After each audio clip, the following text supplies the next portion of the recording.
Hello, everybody, and welcome to a Slice of Gaming podcast, a prediction-filled episode today. Hope everyone had a happy Thanksgiving. I'm your host, the Uncharted Wolf, and I am joined today by two very special turkeys. First and foremost is Moon, who's usually an owl, but he's a turkey for the festivities. I got to get, suited for the holidays. Throw on my turkey suit. Great. Now I got to ask an artist to draw a rowlet in a turkey suit. Would that be that? I feel like for birds, that'd be like the equivalent of wearing another human skin, of like wearing Probably. an owl wearing a turkey skin. Great start to the podcast talking about Uh-huh. that. I'm also You joined by heard my me other believe favorite. Yeah, I was joined by my other favorite turkey, Fusion. I don't know if I want to be a turkey, but I'll accept the turkey. You'll take the turkey.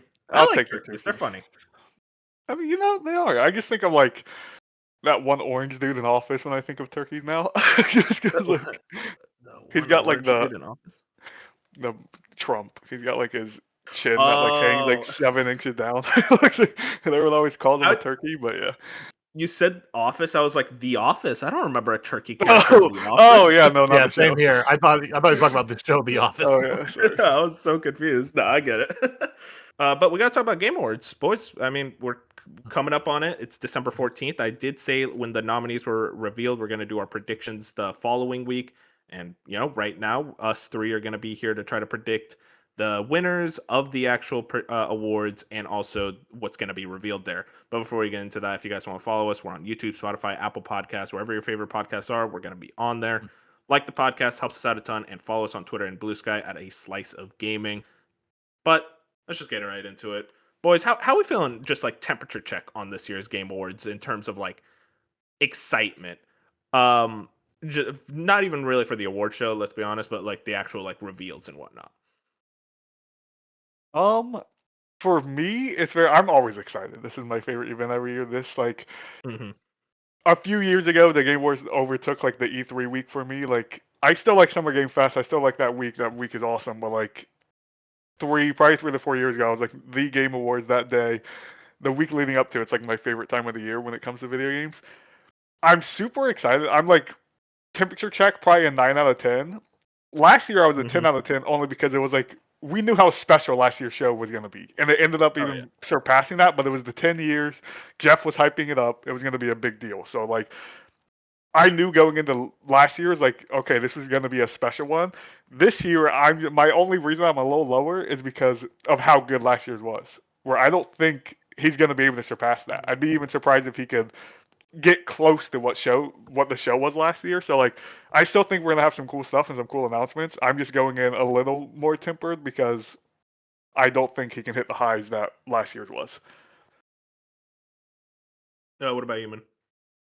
I'm probably around there, maybe just slightly lower, just because I think the most things that I'm probably going to take away from the show are going to be stuff we don't know about. Like it's going to be complete blindside. Some game, some company we've never heard of is going to announce something that looks cool, and that's going to be like my highlight of the show most likely. Because if looking at games that are very likely to be here, like a Resident Evil Requiem, a 007, it's just games that we already know about and have a very high likelihood of being out or not out, but at this game show because they are out early next year. Doesn't really excite me too much more than the fact that I just don't care about seeing them again. So it's hard to be excited for something that it's like, well, you're gonna be excited for something. There's gonna be something new here announced, and okay, cool. You're, you're more Thanks for excited letting me about the know. unknowns, like the Yeah, random thing that you just didn't expect. yeah. I So get that. I'm always excited for new games to be announced and add to my ever-growing wish list and all that. So that's exciting, Mhm. but it's nothing like there's nothing in the rumor mill of like this could be shown at the Game Awards that has me like super excited. Yeah, yeah. Right now, like the biggest one is probably Half-Life 3, which we'll get discuss the likelihood of, and even then, that seems pretty unlikely. And even Uh, then, the rumor is that they're not even getting the full reveal. Like apparently, the rumor right now that I last saw was something on December 3rd is going to be like the initial reveal, yeah, that makes and then sense. there'll be like something, I guess, like a gameplay or a full trailer at the Game Awards. So first, we got to get through the hype of actually seeing that Half-Life 3 is real, and then we'll be I excited for a full reveal at the Game Awards. I bet you the December 3rd rumor is the same guys what was it? Mike Stroh was like, yeah, Half-Life 3 is going to be revealed like November 12th, and then it's like, oh, actually, it's the next week. It's like, okay, we're He's getting just a gonna keep little saying that until at it's this true. point. Yeah, exactly. But let's get into the predictions. I made a little Google form for the actual awards. The least interesting part. I'm on y'all's wavelength, by the way, where I'm just like, yeah, I'm not too excited this year, just considering how last year was much stronger. But I do hope to be surprised at the very least. But the actual awards, we should talk about them because that is the namesake. I didn't include the esports categories for Because none of us obvious watch esports. reasons. Yeah, I didn't want to include content creator, and I also didn't include innovation and accessibility because I don't know if we're like of the type to try to predict that type of thing. I'll be honest, I just didn't know, so I thought like, I might as well just not include it. I feel like most people wouldn't know the best case there. But let's start with most anticipated game. I have the form here. You guys have your forms loaded up, right? Yeah. Yeah. Yeah. Okay. Cool. So right now the nominees are 007 First Light, GTA 6, Marvel's Wolverine, Resident Evil Requiem, and The Witcher 4. And for all of these, I want to ask just which one do you want to win personally, and then which one do you expect to win? And Yeah, we're gonna that's fill out that the was one we expect to win. yeah, that was gonna be my question. Like, are we filling this in of like what we want to win? Like, what do we want in our hearts to You're win, or do we you're think they're filling. actually gonna win? I threw it in the description what you think will win.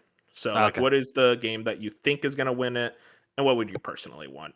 I'll just say for most anticipated, I want GTA 6 the most out of these, and it's probably going to win again. Though it's getting ridiculous that they keep delaying it, so they keep winning this award pretty easily. But hey, you know what? It seems like an easy one.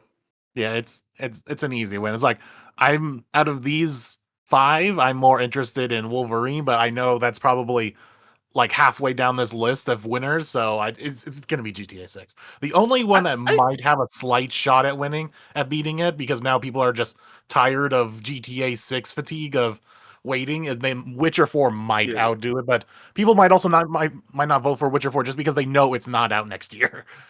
Yeah, no, that's not out next year. No chance. Unless you ask Fusion, he's like, wait, guys, maybe. No, I'm not that delusional yet. I would say, for one, let me ask this: are there any stakes on any of these? I know last year we tried to do the betting thing, Oh and man. I think if we do this, I think if we want to actually put some odds on it, and we say, oh, loser has to play a game, I think it has to be a nominated game. I think last year we messed up with having Binks attempt Funko Fusion like the worst video game of all time just for no reason, because I don't think it was nominated for anything. We were just like, I what's a funny game we could ruin his life with? I We don't don't know if have we to put stakes either. We just do it. But listen. A small part of me is like, hang on, winner or a loser? You're playing Kingdom Come Deliverance 2, buddy. You're playing the whole thing. I say that as a loser. That's a game I actually really want to play. That's probably the next game I play, actually. But even then, I don't know. That a loser stake would be interesting. It's Uh, only interesting because you're saying you have to play something that's been nominated, because really most of us have played like a good chunk of a lot of the nominees. So what you're mostly going to get is either the one game that they didn't play, or you're going to give them some like weird indie. I I know why Fusion brought this up. He wants me to play Expedition. He wants oh, to that's see if that. I could lose. 'Cause- No, I don't, I was just thinking like just to have some uh, fun, some stakes on it. okay. I was like, okay, that's a I strategy didn't have Fusion. I like, respect yeah, it. no, I didn't have anything in mind, like specifically for anyone. I just No, remember I last get year it. I we get it. attempted it, and it's like Binks didn't go through his plan, and whatever it Yeah, happens. but Like that's bench though. I didn't play freaking You didn't play Yakuza Yakuza Zero. Zero. So, but that Yeah, wasn't on podcast bet. That was just a I Discord bet. don't think it's an issue with the bet. I think it's just we're not honorable people. Like I Yeah, think we can all admit that. I don't know. It's tough. I we can I discuss it think at the that's end something if we you could want. discuss later. Yeah, Yeah, for sure. okay. I'd be But curious about it. for I'm down me, for that though. I think that's a fun idea. yeah, for me on this category, what I would want to win is The Witcher 4, and obviously, and I part like it's 50-50. I'd also not be have any issue with GTA 6 winning. Like I'm very excited for GTA 6, and also I think that's Mhm. what is going to win again. Like it will be GTA 6 because is this one fan voted? I think it's mostly fan voted. I don't Okay. remember actually. No, I think it's not this, because fan vote is coming up actually tomorrow. Is when Oh the yeah. fan vote opens. Though I think fan votes also counts for like 10% of the votes from the critics. Like critics get 90% and fans get Mm. 10%. Yeah, that's like the case with most of the categories, but I think most anticipated might be the fan vote. Maybe. Because I know Yeah. we have the fan voted Game of the Year coming out tomorrow, which what Moon said. But Yeah, for it's some like reason, I player's thought voice. most anticipated game was also always fan voted from like people doing it on like when they already filled out their ballots, Yeah, so I'll it's try still searching it critics up. voting for this. which is a little weird because I feel like why do critics like, I why do mean, we you're need not another most excited for anticipated anything. critics game? Like, We're excited to give this game a 9. It's like, okay. okay, but yeah, I think GTA 6 will win this one. Let it be its last year winning this damn thing. Hopefully, Hang on, we'll be hang on. out. But let's say that because it's November 19th. So technically, if the Game Awards nominees come out before it, it could win again. There is a chance. No, but I think, yeah, this is probably the last year it wins that. Yeah, it is kind of funny to say out loud that GTA 6 is like, what is this, the third time it's been It's like, yeah, nominated it's for like the this? third time. A 3-time Game Award winner before it comes out. That's a pretty funny message. I'm actually curious if the most anticipated award is an actual award they give out, like with the statue and everything. So it's like I Rockstar just think has this so. GTA 6 statue 3 times in a row. It's like most anticipated. We're still waiting, guys. Yeah, I started looking it up. It does seem like it's a 90-10 even for the most Okay. anticipated, which is weird. Very weird, but here's what it is.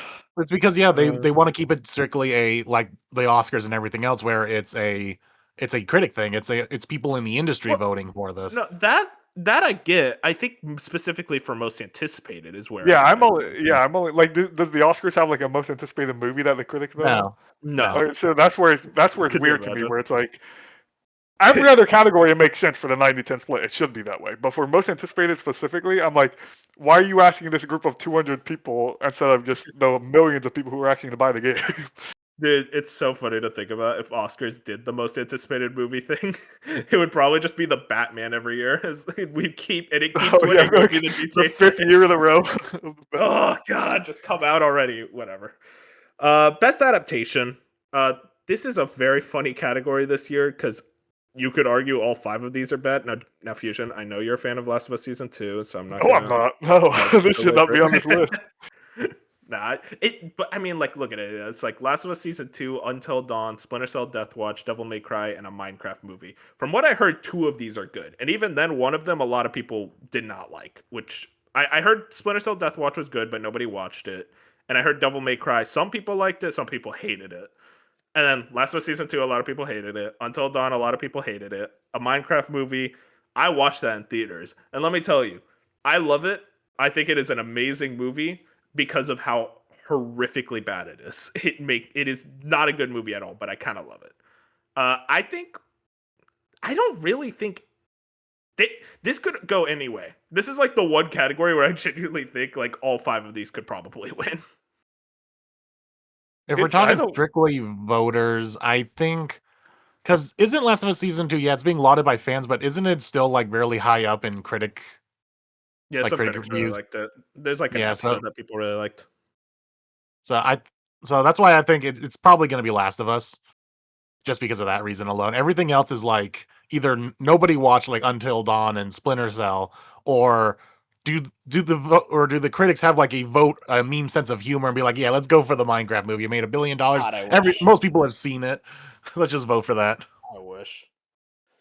It was weird because like Twisted Metal season 2 and Sonic 3 didn't get nominated, which like both were higher rated movies than Until Dawn. So Yeah. it goes to show it's like, what are we doing here? They just threw down like, what did I watch? Oh yeah. Yeah, exactly.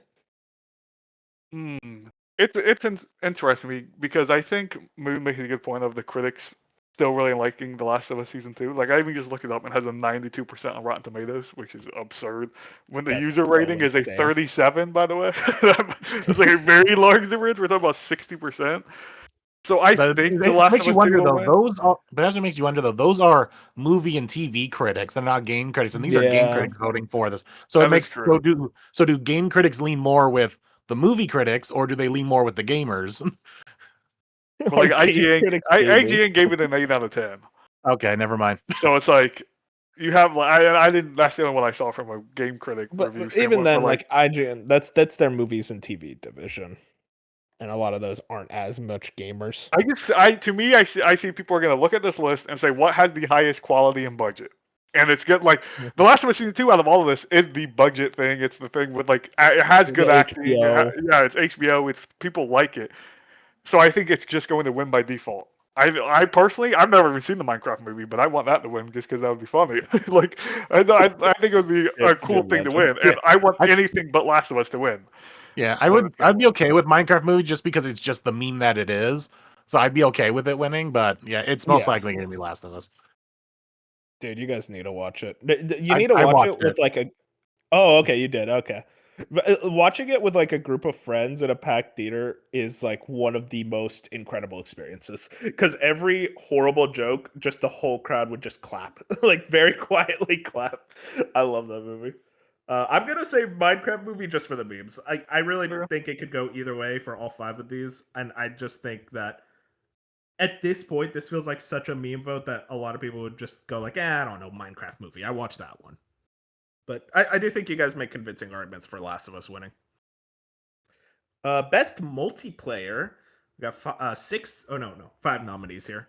Arc Raiders, Battlefield 6, Elden Ring, Night Rain, Peak, and Split Fiction.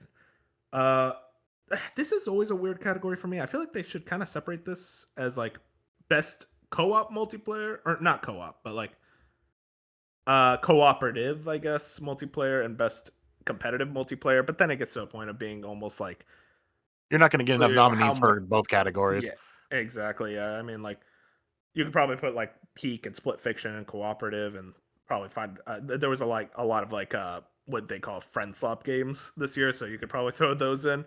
But either way, it seems to be a decently competitive category this year. I think Arc Raiders, Peak, Battlefield 6 all have very big chances, even Night Rain as well. But if I had to predict, I think there's enough buzz around Arc Raiders and the reviews are high enough to where I think a lot of people are going to try to fight for that. But Yeah, it again, I really could see depends both this on winning. when did they all vote, because Arc Raiders was like right there at the edge of not being able to be nominated. Exactly. It was close, but even then though, it seems to have been nominated, so I think Yeah. that allows it that spot. Yeah, just I for the think it's fact, Arc Raiders. yeah, I think it's either gonna be Arc Raiders or I think it'll be Peak, because Peak also Yeah. just won like the Golden Joystick for like best multiplayer or something along those lines. So it's definitely in people's minds. Yeah, I hope it's Peak for the sake that I love that development team. They're a ton of fun. They're always memeing with the community, and they seem genuinely really happy about the nomination. So I'm like, yeah, I want to give those guys a shout. But all these are great games. I actually think I want Arc Raiders to win. I don't think it will win. I think it's gonna be Split Fiction. I think Ah, you this is think so? Yeah, I think this will be the category. I think it's going to be that scenario where the reviewers are just looking at this and they're going to say, what is the best game on that list? And they're going to put Split Fiction. I think Arc Raiders has enough of the AI slop in it that reviewers don't like. Like, there's plenty of reviewer outlets who, even Mhm. now, like, Arc Raiders is now down to an 84 on OpenCritic. Like, Oh, that I game forgot. launched Oh at my a I forgot 94. about god. Yeah, that. like, it's dropped 10 points. Where it's like, there's been a lot more reviews recently where, again, this could have been after they voted, but a lot of reviews recently who have brought up more of the AI stuff. I think that's going to be just Mhm. enough where it's like I think even Battlefield 6 has a higher chance than Arc Raiders, but to me, for some reason, I just think like this might be the only category Split Fiction wins, and I don't think it ever works out that way, and reviewers ever are like, well, I gotta give it a bone, but I think it's just when you look at this Exactly. list, I think a lot of reviewers still really like Split Fiction, and they're gonna picture sitting there playing co-op or whatever they did, couch co-op, whoever they played with, and they were like, that was the most fun I had this year with any of these games. Yeah, I feel that. Best sports slash racing. Uh, this is okay. There we go. Jeez, I don't know why my web page was weird. The nominees are EA Sports FC 26, F1 25, Mario Kart World Rematch, and Sonic Racing Cross Worlds. This is the moment where I really realized it's like, damn, I guess there were a lot more international outlets because again, college football and Madden. Madden I understand, but college football it seems like people really like that. So I'm always surprised when it doesn't get nominated for this category. I think it's probably going to be Mario Kart World just for the sake of it's probably the most quality one here, but even then, I That- mean, Yeah, because it's Rematch had and its moment, and then I think it just fell off. Like, isn't that what happened? Is yeah, people just it was dropped it like in a week or two? it was weird because it was like people were fans really digged it. It got pretty low reviews. Like I think it was in the 70s. Not like low, but like lower than you would think considering how much the fans loved it. Just not a Yeah. very good game, point blank. Honestly, like rematch is like it launched with too many issues. The server, it still has server issues to this day. It's just not a, it's not a high quality sports or multiplayer or any game. It is like, at least from like the devs that brought us Sifu, I expected way more quality and polish from Rematch, and it just didn't come with it. Mm. Yeah, And I feel that. I'd like, I heard there was a lot of the people weren't into how it felt. which is weird because it was like there was so much hype before. They're like, oh, this is gonna be good. This is gonna be the next esports thing, and it just nothing happened. I think it Yeah, it was was like from really loud big for a Rocket couple League weeks. fans. I think it's that thing of like Rocket League's 10 years old now. This game's very similar to Rocket League, other than like you're just obviously not in a car, but it's that style of like 3v3.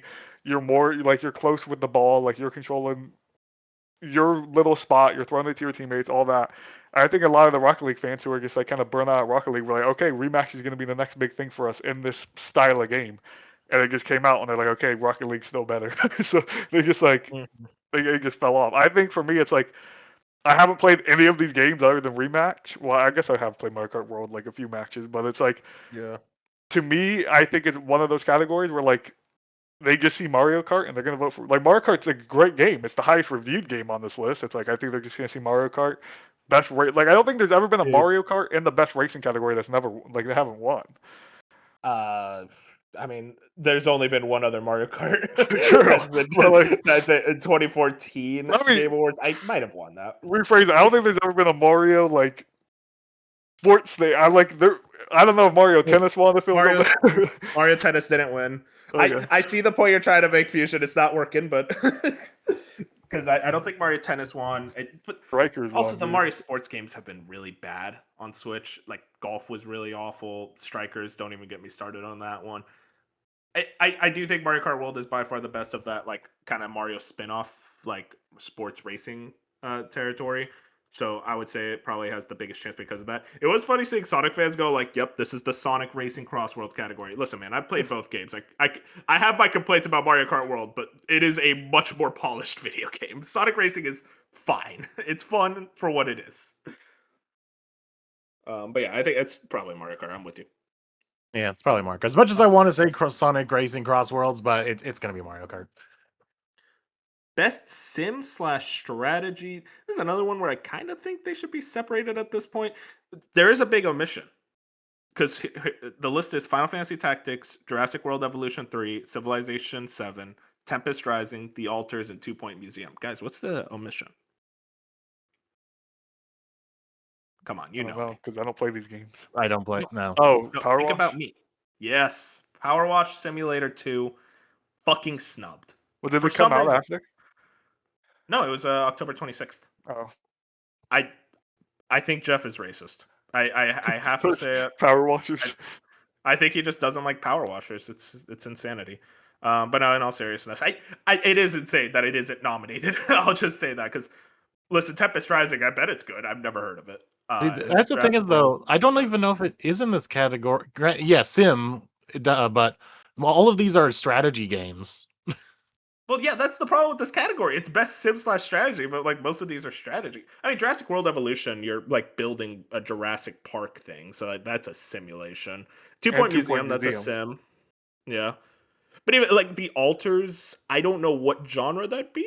If it's sim or strategy, maybe that's why they're combined. They don't know either. They're Let's see. like, okay, listen, we'll just throw it there. What does Steam list as survival, base building, management, I guess exploration? base building, that's simulation.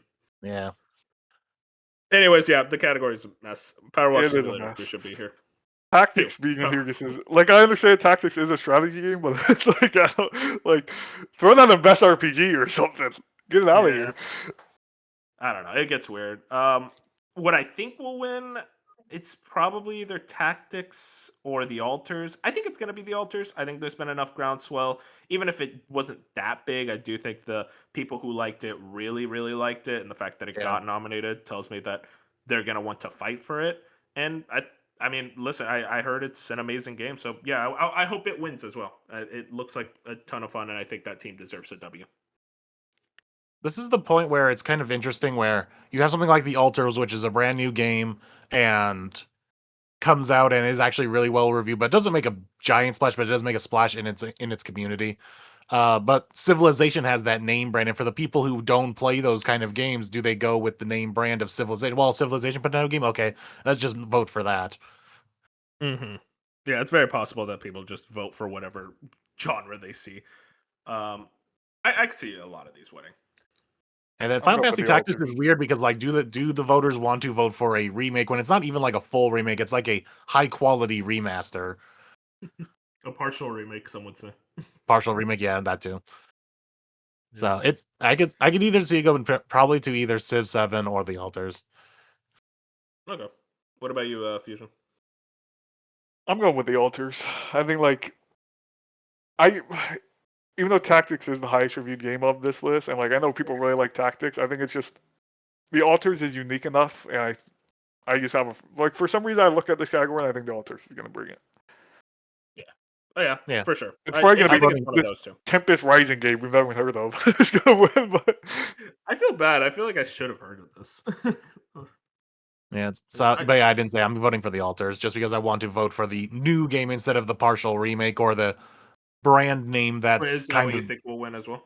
yeah, The Alters. Okay, so you think. All right. That makes sense. You know what? Maybe we were a little mean on Tempest Rising. This game actually looks kind of cool. Yeah, I'm I'm looking not at it hating on on Steam it. right I just now. like I don't know what it is. It looks like Is StarCraft.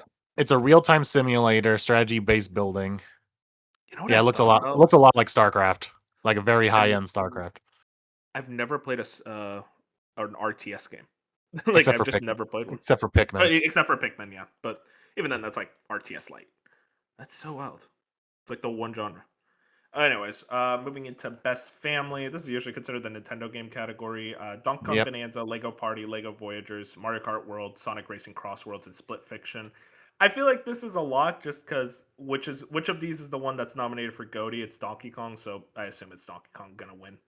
Yeah, that's why I feel like people kind of went well, I'm going to vote for Donkey Kong Bonanza for Game of the Year, but I know it has a very low chance against the competition, so let's at least give it the best family game. Yeah, and even then, it's like this category never made sense to me because it's like, wait, is this supposed to be like the best Eat for Everyone game or the best game that you play with your family? Because if that's the case, then it would probably be Lego Party or even Mario Kart over Bonanza. But Yeah. I think critics will just look at it and go, "What's the best game?" Donkey Kong. Yep. Yeah, I'm with you. This is a weird one because like to me it's a three-man race between Donkey Kong, Mario Kart, and Split Fiction. And it's like, is it like Split Fiction is a great family game? You Yeah, know what I it's mean? like Like co-op It's with your more of like a your great kid, but it's couple like game or like a great like one other family member. I feel like I It think Takes Two is more of the couple game. Like there's nothing in Split Fiction where it's like couple fair enough. adjacent. You know what I mean? Where it's like Split Fiction feels more of a family game than It Takes Two, and It Takes Two won Best Family Game when It That is Takes Two true. came out. So it's like The category oh, makes I no don't sense. know. Let's be real. I was like, I would normally agree that Split Fiction would have if Donkey Kong Bonanza wasn't here and it was just some other like mid-level family game from Nintendo or even like another Lego kind of equivalent style game. It's like I would probably say Split Fiction, but Donkey Kong is such a big juggernaut that I'm like you can't ignore it. Is the co-op good? Like, is the I No. haven't played Donkey Kong Bonanza, but so like, is that part good? Like, if you play with someone No. else, is No, it it's good? not. It is not good. No, but It was the same as Odysseys, where you Oh, kind of okay. have Cappy around. yeah, it's not great, but I think it's just I think a lot of people do have that same mindset. It's like, okay, best Nintendo game for this Yeah, that is category. true. What's the game that's the highest reviewed, really? You know, I'm gonna be different and pick Split Fiction, but I I think was you like, I guys are want to say probably Split right. Fiction. It's like I want to say Mm. Split Fiction in my heart, but I know in the terms of trying to win this thing, I have to vote Donkey Kong. The real answer is Lego Party. Like that's like Yeah. that is a family game. It is by far it's better than most of the recent Mario parties. So it's like I feel like that should win, but again, it's gonna go to Donkey Kong because well, what is the highest reviewed game? Best fighting game. Now this category is a mess this year. Because the problem with this category is that it really depends on the year and the quality of the games of the genre. That's why I don't really like these genre specific awards because it just I don't know, it doesn't make sense to me. And genres are so they're Considering so different now. There's so many different kinds, and an indie game could be so many different genres. So and that's why I think like considering 3 out of 5 of these are re-releases. Yeah, the best fighting is 2XKO, Capcom Fighting Collection 2, Fatal Fury City of the Wolves, Mortal Kombat Legacy Collection, and Virtua Fighter 5. I feel like when people are voting for this, they're just spinning a roulette wheel because I'm like, I don't think any of these really stand out. Well, 2XKO is definitely getting more traction, at least in the fighting game community. Again, it's not even fully out yet. It's Yeah, like that's the thing though. It's it's like like early season access. 0. But it is like the big game of the year. The Granted, Fatal Fury is also the big fighting game that came out this year, but it's also met with a lot of like, eh. Yeah, a lot of the negative reaction with the Saudi deal and Cristiano Yeah, Ronaldo in the game for some reason. yeah. And So also that's just in why general, I think FGC players are like, it's okay. I'm kind of, unless they just really wanted like, hey, those old Capcom games are still great. Let's give it to the collection. Yeah. Even then, So like that got a lot less hype than the Marvel the first versus one, Capcom one. Yeah, yeah. because that one had so much like groundswell of, oh my god, they're finally re-releasing Marvel versus Capcom 2. This one, yeah, they re-released other big like Capcom fighting games like Power Stone, but even then, like just the excitement around it wasn't to the same degree because Marvel versus Capcom that genuinely felt impossible. And then Mortal Kombat. Apparently, it's rated, but from what I hear, it's like the PC port is like atrocious. Oh, no, the PS5 version is Oh, atrocious. PS5 version. Yeah, but Yeah. even then, like the other versions are pretty bad. It's really, really bad input lag. That's like the big thing I've heard. So, but yeah, so I would go with 2XKO just because one, I've actually played the game and I do like it, and Cool. I do intend to maybe stick with it for a little bit. And it's like really the only like real fighting game that released this year. Yeah, other than like Fatal Fury and like Virtua Fighter 5, that's one where it's weird where that is also a re-release. A game that I think has been re-released more times than any game I've ever seen. I don't know why. I always hear the news. It's like the next Virtua Fighter 5. It's like, do the six! Release six! Stop making five! Sorry, just a rant. It's also like 2XKO isn't actually fully out, Moon. Like the game's still in early access. So like Yeah, that's Yeah, what I I don't said. so it's like I don't yeah, but understand that doesn't how matter. PUBG was nominated. any of these were. I'm gonna also vote for 2XKO. I haven't played any of these, will never play any of these, but out of this list, it's like one of the worst lists I've ever seen at the Game Awards. Just give it to something. I don't care at this point. Okay, Pushin. You say you're never gonna play any of these. I saw you eyeing Fatal Fury City of the Wolves. You were tempted. That's the one. No, I would. That's That- probably like I would probably play 2XKO. I even got into one of the early access things and just didn't have the time to jump into it. But it's like I'm not the fighting yeah, dude. I never will be. Like I'll play the most that's fair. fighting I did was multiverses, and I adored multiverses. But like that's more close to like Smash than a true fighting game. I'm not saying Smash, but you know what I mean. No, I know what you mean. It's Yeah, more party fighting than yeah. traditional. Like fighting. I like more party fighting styles than like a straight Yeah, up no, just I'm the fighting same. game. Yeah, I'm gonna go to XKO as well. You guys kind of convinced me. Where I think more people will look at it. And it's like this is a way more high quality fighting game, and Fatal Fury and the others are re-releases. Where I think a lot of people are just gonna kind of scoff at them. Best RPG role playing game. Now, Moon, me and Fusion had a discussion about if this should be separated between action RPG and turn based RPG in the future. What do you think of that? I want to agree just for the fact that even at like our own shows, I like to have as many categories as possible because that allows you to nominate more things and bring things more to life, especially at something like as big as the Game Awards. That's why we Mhm. separate male and female performances and stuff like that. But I totally get why it's condensed here because you have to have a keep going show. And role playing games, I think that kind of separation is only to us nerds. So in like the Yeah, wider scope, it doesn't matter. But it, I would only it just want it comes just down. for the Sorry, go ahead. I just want to say I just would want to separate it just for the fact that then we can get a list of like 5 cool action RPGs and 5 turn-based RPGs and whatnot, Yeah. or regular RPGs, whatever you want to call them. Well, that's also the problem is that there's just so many games with like RPG elements where Yeah, it's there's like, so many that would are like, Assassin's Creed Shadows get nominated because it's technically an RPG? Like, it gets yeah. weird. So yeah, it would help in the Um, category, but I get why they don't. It's kind of like, what's the Oscar one that everyone says needs to be separate? I can't remember right now. But there's like another Oscar um, category that oh, voice performances and motion capture performances. oh yeah, yeah. No, that was a big one where it's like, oh, it should be mocap and voice acting, which Yeah. yeah, I get that. So But it's just something anyways, I don't think these award shows are ever going to do because they want to keep it simple. exactly. But yeah, the nominees are Avowed, Expedition, Kingdom Come Deliverance 2, Monster Hunter Wilds, and The Outer Worlds 2. I think this is kind of an easy one for Expedition. I think for the most part, Expedition is probably going to sweep these awards just for the Yeah, that's the groundswell. question you have to go in with this thing is like Expedition's obviously going to be a big threat to a lot of these categories because it is now the most nominated game of all time at the Game Awards. So I'm wondering if the voters kind of had that mindset like this is going to get a lot of things, so maybe I don't Now, give it as many we things in the say that smaller categories. we say that every time. That never actually happens. They just vote for their favorite. Like that happens every time we say that. Where it's like, oh, man. I think it happened with Last of Us 2, and Last of Us 2 swept. So I think people are just they'll vote for the one they like the most. Yeah, I it's like I will. do think it is possible it could have this giant sweep, but I think for something like RPG, they want to at least give it something slightly different. Like maybe when you think I of RPG, you want to go with something like a Kingdom Come. I'd want Kingdom Come to win because I feel like that's the most RPG out of all of It these. is. It's such a hardcore game, and I think the community is so strong for it, and people are so in love with what that game is doing. And I love how it is effectively a standoffish game and say, hey, listen, if you're into this, you're into it. If you're not, we don't care. And I respect that. I think there's needs to be a lot more of that in the gaming industry, and I really really respect that team.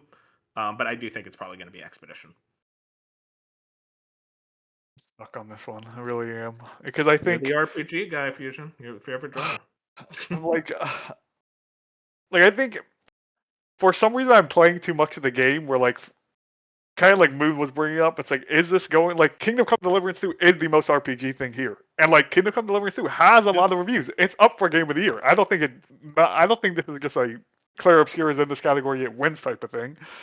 Mm.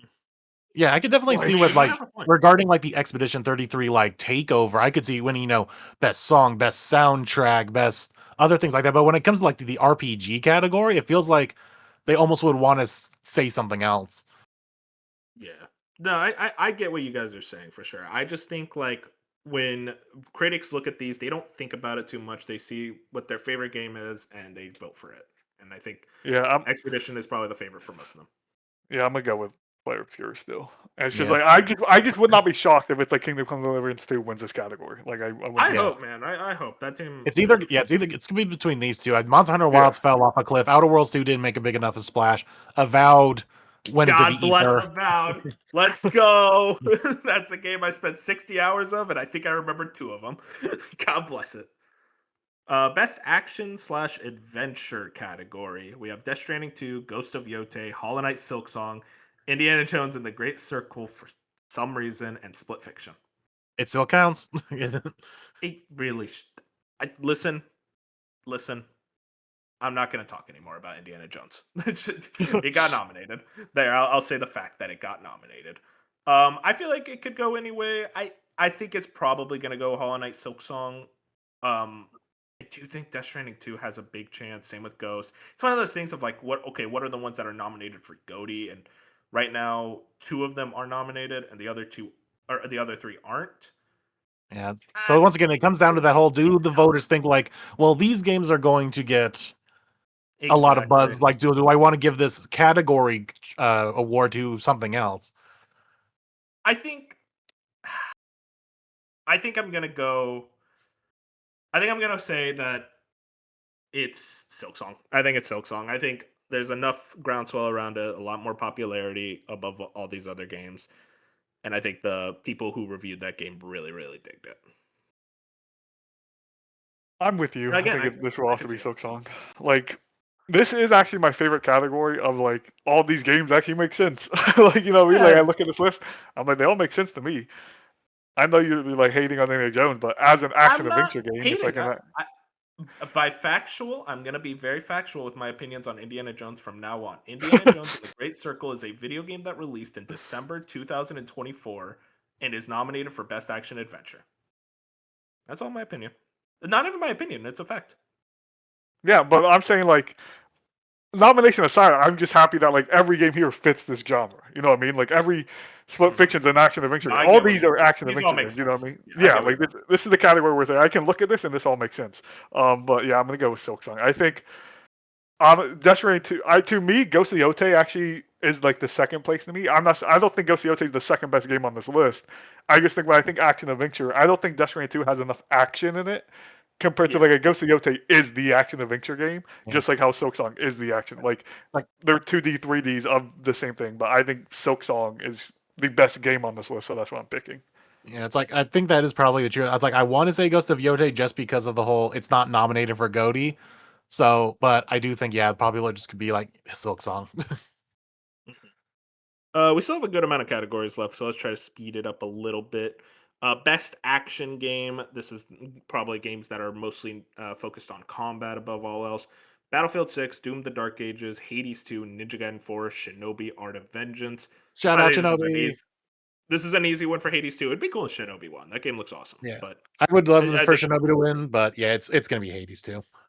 it's the one nominated for GOTY, and I mean, if we're talking about action, that game is action. Like it is Yeah. very heavy with its combat. I'm so sad because I think this is maybe the only category Hades 2 wins, which is insane to me to think about. But Crazy. I don't know. It's gonna be the first time where and again the ratings are end all be all, but it is the highest rated game of the year by like 2 points at this point, and it's like the fact that it might only walk away with one game award is a little upsetting to me. But yeah, I think it should at least sweep this category. Not saying these other games are bad by any means, but it's like Yeah, Hades 2 hopefully. sticks out to me when I read all these other names. Yeah, and I mean these are great, but like for sure, Hades 2 is the big one there. Best VR/AR. Listen, man, I almost didn't include this. This is a roulette wheel. Alien Rogue Incursion, Arcane Age, Ghost Town, Marvel's Deadpool VR, and the Midnight Walk. I went Midnight Walk because it looked cool, so I'm just gonna say that wins. It looks cool. I like the art style.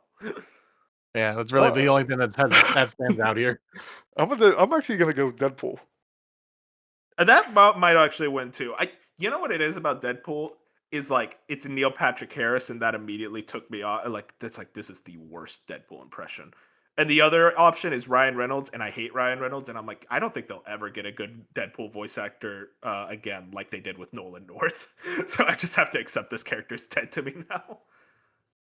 That's awful. I mean, the Midnight Walk did get triple the amount of reviews than Deadpool, so maybe that's a bad idea for me to go Deadpool. But it's got VR in the name, and I think that's all that matters. Yeah, that's true. That's true. It None was of these also the got VR in the freshest name. too. It was also the freshest in minds people too because Yeah. like the voting happened and then I'm guessing they had review copies sent out beforehand Yeah. because the game came out like after the nominations were announced. So they probably had their review copy. They probably just finished it and be like, okay, yeah, let's nominate it. Do you guys like Deadpool, like as a character? I Yeah, feel like I got tired of his shtick really quickly. He's fine. That's He's not one of my favorite superheroes. he's not my standout. I feel like when he's funny, he's really funny, and then like 90% of the time, I'm like, okay, that's enough Deadpool. it's the problem is he's such a hard character to write for. Exactly, he works better as a side character, in my opinion. Like, I don't want to like watch a movie based on Deadpool. I want to watch him like hang out with the squad. But that's a side tangent. Best mobile game: Destiny Rises, Persona 5: The Phantom X, Uma Musume, Sonic Rumble, and Wuthering Waves. I mean, listen, I have nothing to say about any of Like these. what? I loaded up Uma Musume for a bit. I'm like, okay, this is cute, and then I never played it again. It seems like it's cool. Uma Otherwise, Musume I'm like like, took over like a certain corner of the internet. Like it's oh yeah, still it was huge on Twitch. it's huge on Twitch and certain other like communities of like it's like their side project. Like let me talk about 100 Girlfriends for a second. This is like their second thing.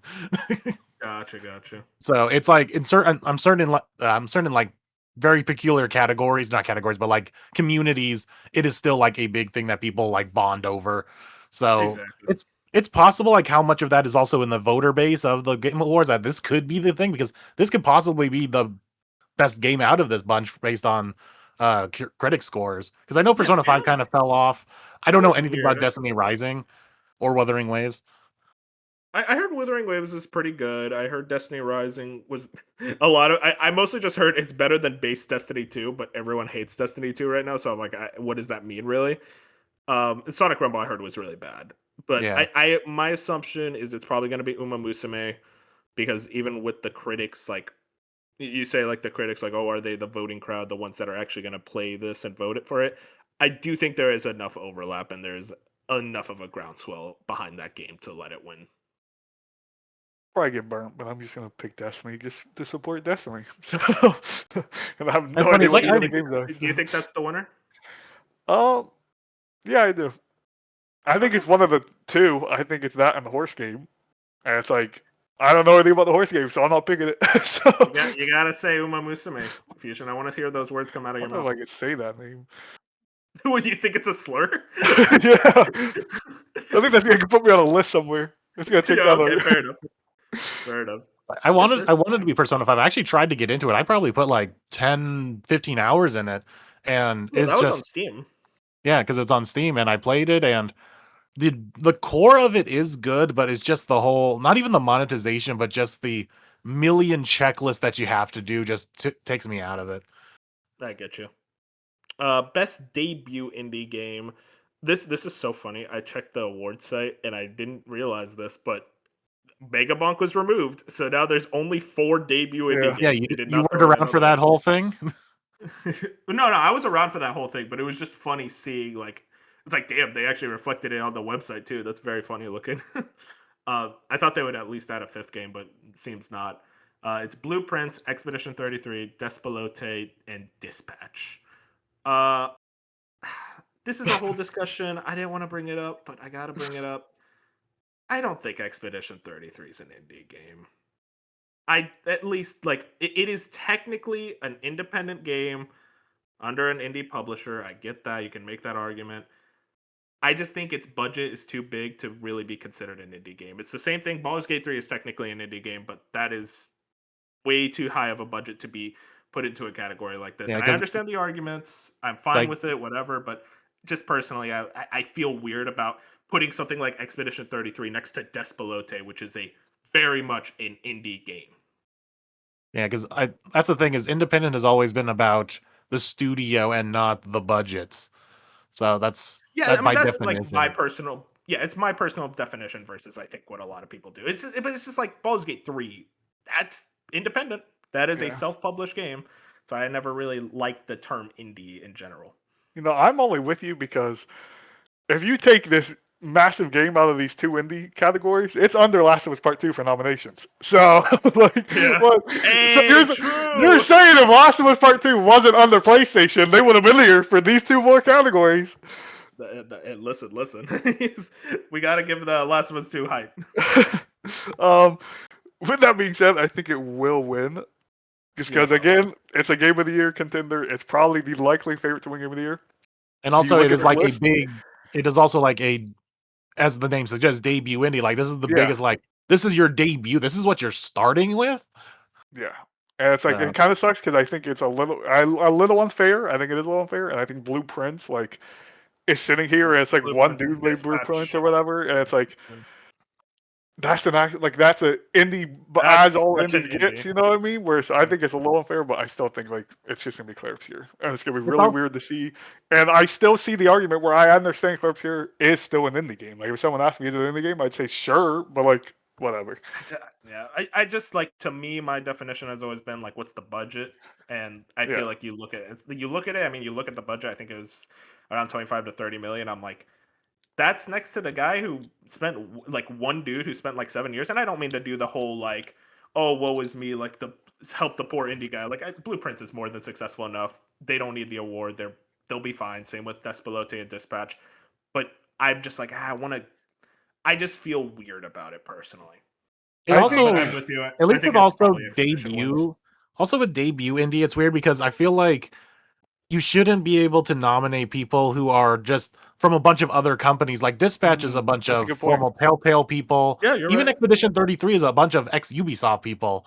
So it's like this should go to like a company of like people who haven't really made a big game before. That's a good Agreed. point. No, that's actually a great point. I didn't even think about Where it's that. like, But yeah, this is Blueprints and Despelote. Like in a perfect world, one of those two win. and I would like. I hate the joysticks suck. But I do think they could add one more indie category and have like it be the best indie game and the best self-published indie game, where something like Yeah, Blueprint, you know what I 100%. mean? Or Blueprints isn't self-published, actually, I don't think. But like a I think. game, Wait, is it?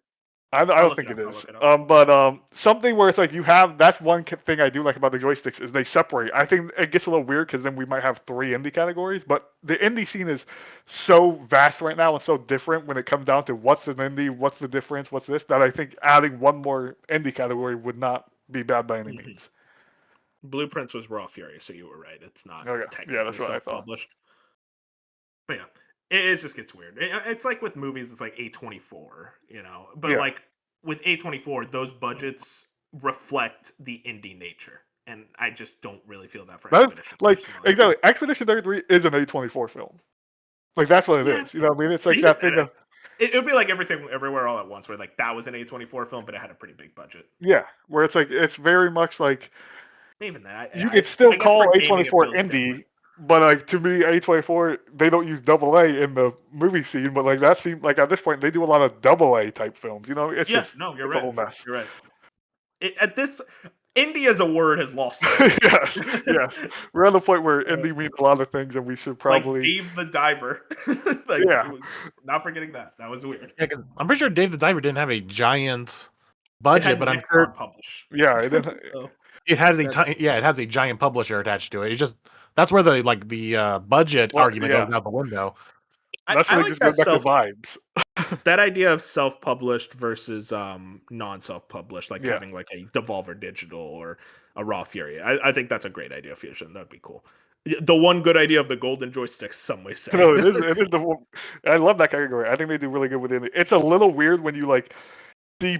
You'll look at like best independent game, and then you won't have like I looked at the best independent game initially for Golden Joystick, and it didn't have Silk Song or Hades 2, and I was like, that's Yeah, odd. Like I'm oh, reading that, yeah. but then You it was look under down, it's like, oh, self-published. Yeah, I was like, oh, I didn't know this was the category they were doing. So like it can get weird from a casual perspective when you're just looking at it from like, oh, these are the best indie games of this year, and then you don't see a Silk Song or something, and you're like, that doesn't make sense. So I can mhm. understand it would add even more confusion at first, but I think as the years went on, it would just like be better.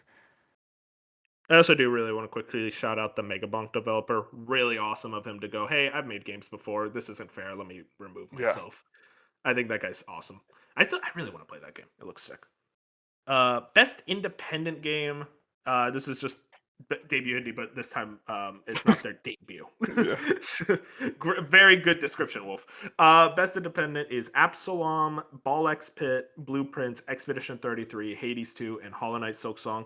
Pretty good list, all things considered. Though I will say, Fusion, Citizen Sleeper 2. That's a weird one to lose. I feel like that should have been there. It's because all of 37 people played it. That's why.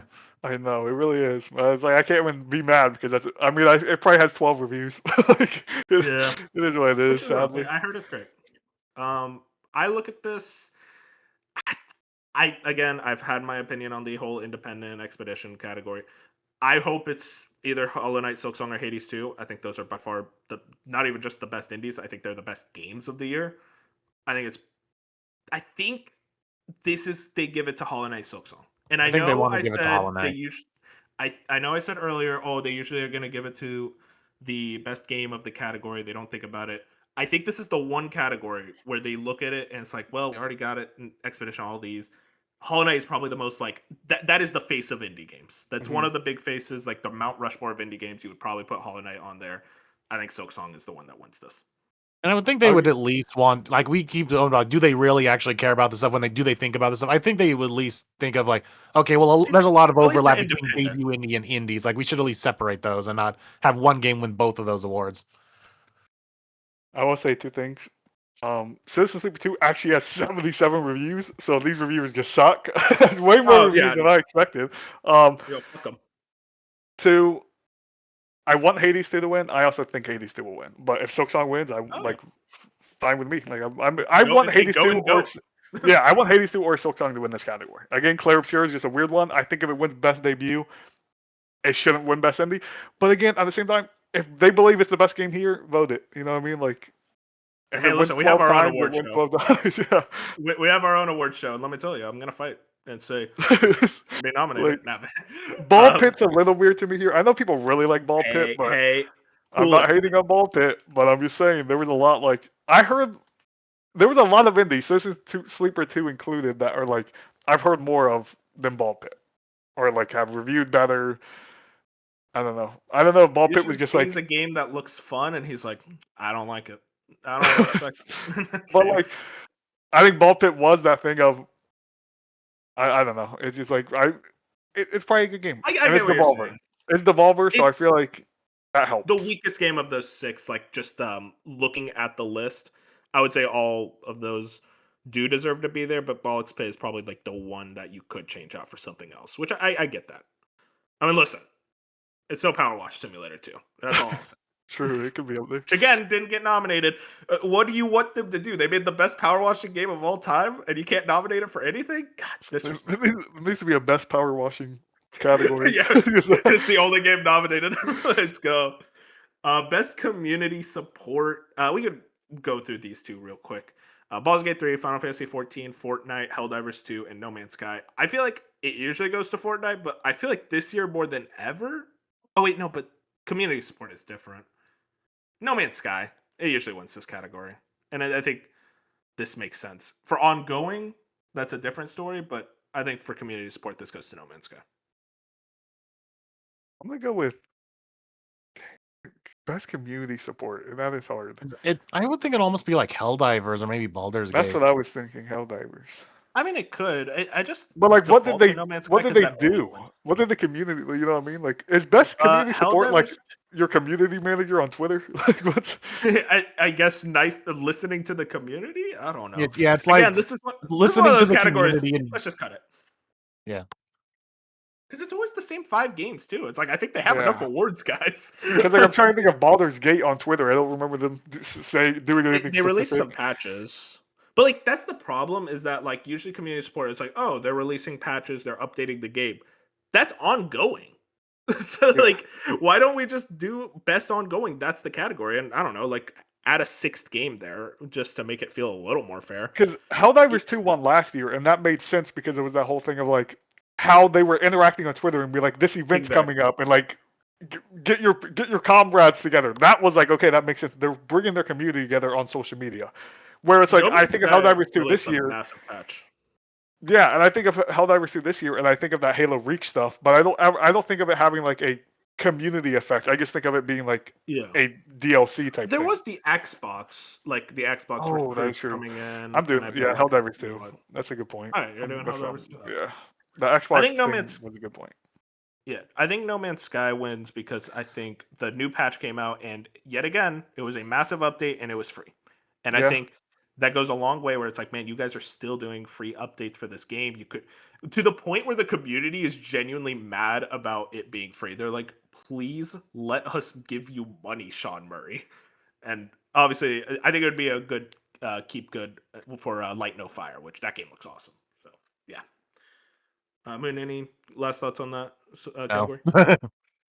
Okay. Best ongoing, Final Fantasy 14, Fortnite, Helldivers 2, Marvel Rivals, and No Man's Sky. They basically just swapped one game out. I think this should really just be the one category and just remove community support, but that's just me. I think this is Marvel Rivals. I think this is a keep good of like, hey, listen, Marvel Rivals missed the nomination last year. We're gonna make it win this year. I could also see Fortnite because like all the excitement around the Simpsons Fortnite and the big events this year, it usually wins this category. But I think Marvel Rivals, there's enough like, hey, this is basically we're giving you this for best multiplayer from last year. Yeah, I'm going Fortnite just because I'm thinking of like The Simpsons specifically and how like fresh that is on everyone's mind and how well that was executed. It's like Fortnite. We say it every year. It's like Fortnite could win this award every year. Yeah. So it's like I don't think of like No Man's Sky. Yeah, they had that nice update. They probably had 2 this year. Final Fantasy 14. I have no idea if they got an expansion this year. Couldn't tell you. No expansion. Helldivers 2 had the Halo Reach thing, but outside of that, I don't know much about it. And the Marvel Rivals,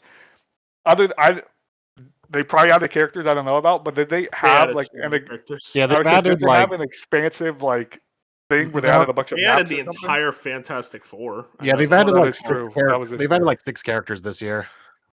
They have added characters like more characters in 1 year than Overwatch does in 2 years. So like That is they're true. going But like, kinda crazy.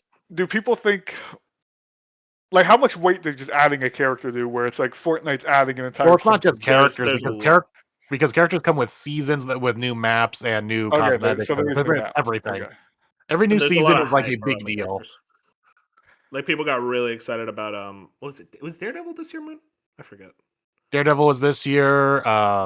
Blade. Emma I think, Frost, Blade, Gambit just came out, and Rogue is coming out really soon. So they're just pumping out characters, and it's ridiculous. Yeah.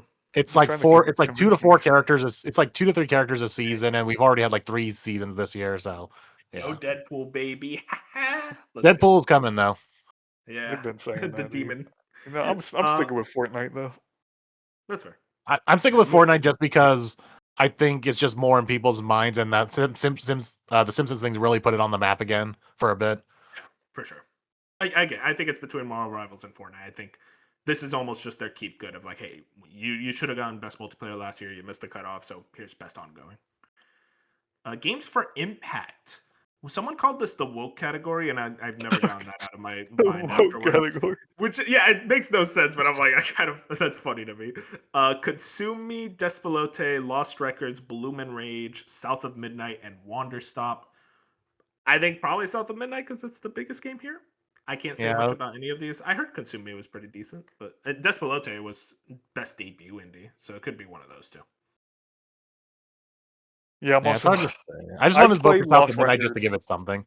Yeah, I'm gonna go with South of Midnight too. I played Lost Records, and Lost Records is it's in this category because it follows the same thing of like when a Life is Strange game gets nominated, where sure, like some of the Life is Strange games, like specific ones, have like an impact on someone's life, like especially the older Life is Strange games where they're going into a bunch of things about love and grief and other things. But I remember when Mhm. Double Exposure was last year, and in this category, no one knew what the impact of that game was. Everyone just called it bad, and there was like, there was no impact. Lost Records The does woke have category, some, man. so like I could see Lost Records winning this, but I do think when I think of South of Midnight, I do think of the impact of that storytelling and that narrative of specific things in that game that I'm like, this makes sense for a impactful game. So I'll go with South of Midnight.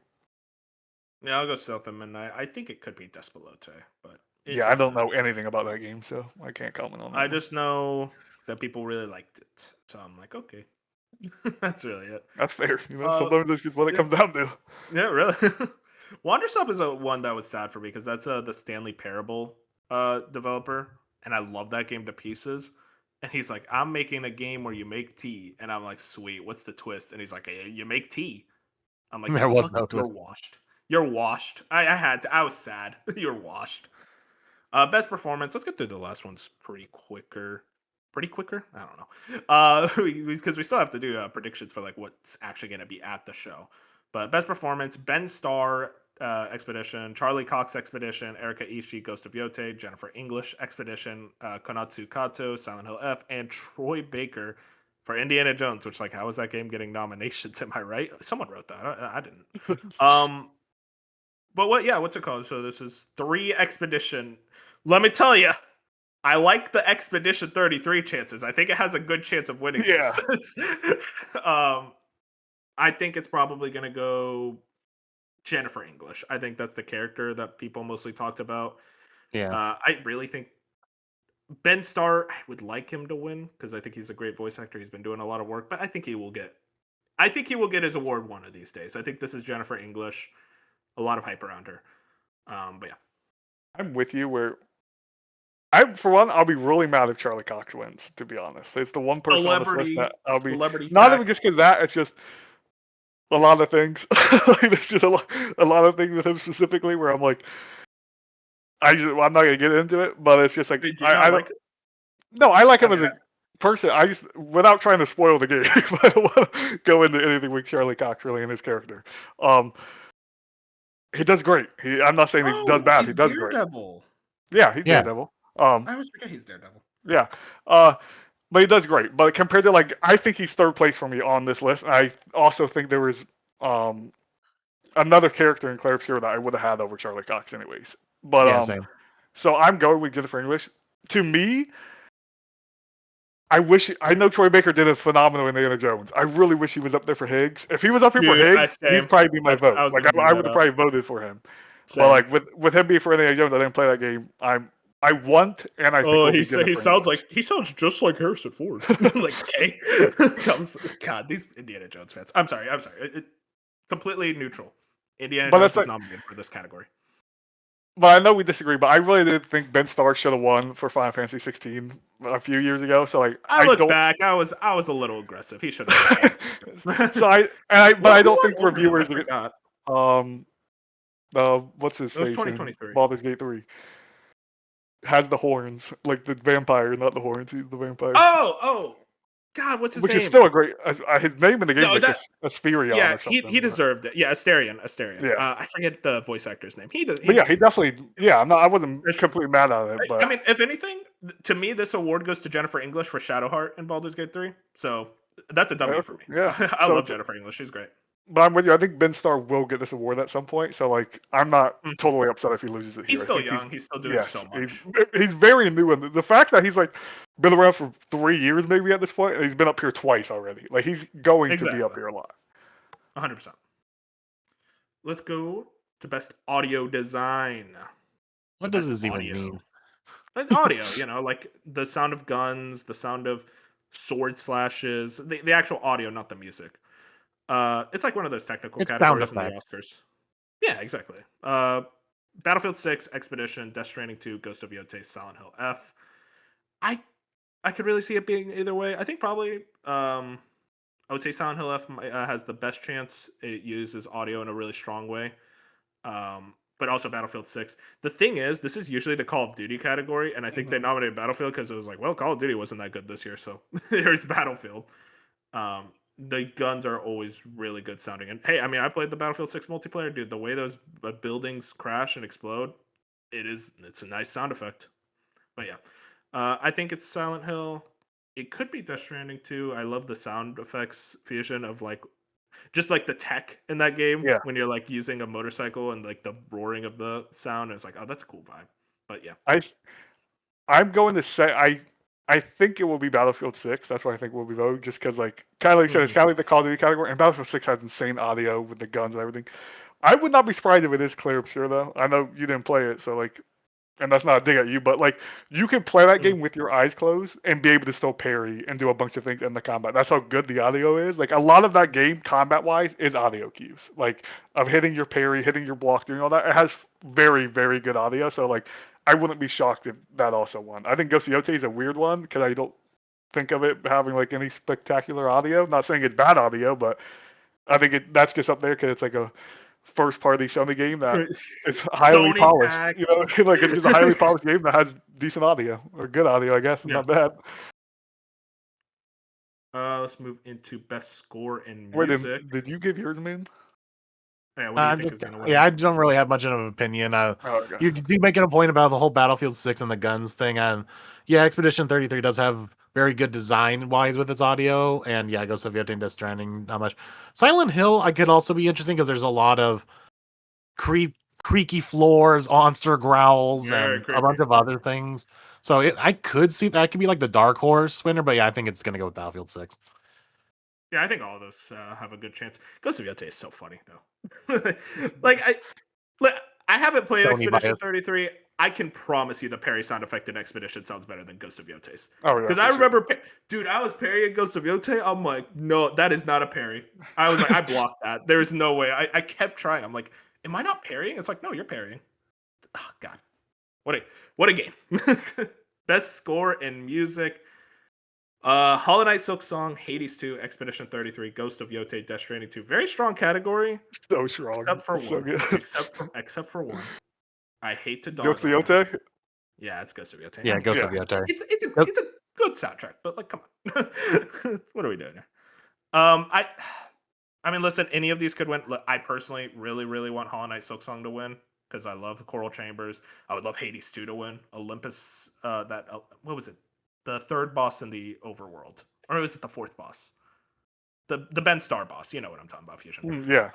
That song, that's a loop. That's a song I play. It's finished. I'm playing it on loop, baby. And yeah, even with what we say about Death Stranding 2 soundtrack fusion, I still really like it. I think there's a lot of great songs. I love Minus 61. I still listen to that all the time. This seems like the Expedition win. People still talk about it, so that's probably gonna win. It's between Expedition and Hades for me, and I think just for the difference of Expedition 30 and just how different it is from the rest. Like Hades 2 is just more Hades music, but that's a good thing. But I think like maybe they would want to give it to something just newer with Expedition. It's hard. Dude, Coral Chambers, man. Coral Chambers. To me, it's between Silk Song and Expedition. But I think more people have played it. I think more people will appreciate them using an Expedition 33. So I would say Expedition 33 will win. And I think like Have more people played it? I thought Silksong sold more. Or are you talking I about just mean critics? critics Oh, okay, wise, okay. like yeah, like I think more the people voting. There's definitely more people who played Expedition, and I think it's just when people like I truthfully I think this year is just so strong. Like as a year, where like people hyperbole or not, were like calling Expedition 33's soundtrack when it came out generational. Like they kept throwing that word around. They're like, this is That's generational. crazy. Like this is awesome. And I fell into it a little bit. I really, really think that soundtrack is special. But I think 3 of these games have a special soundtrack, like all timer soundtracks, in my opinion. So it's like the fact that they're all here is just insane. Where it's just like I don't know what to pick. You're just kind of throwing it at a dartboard.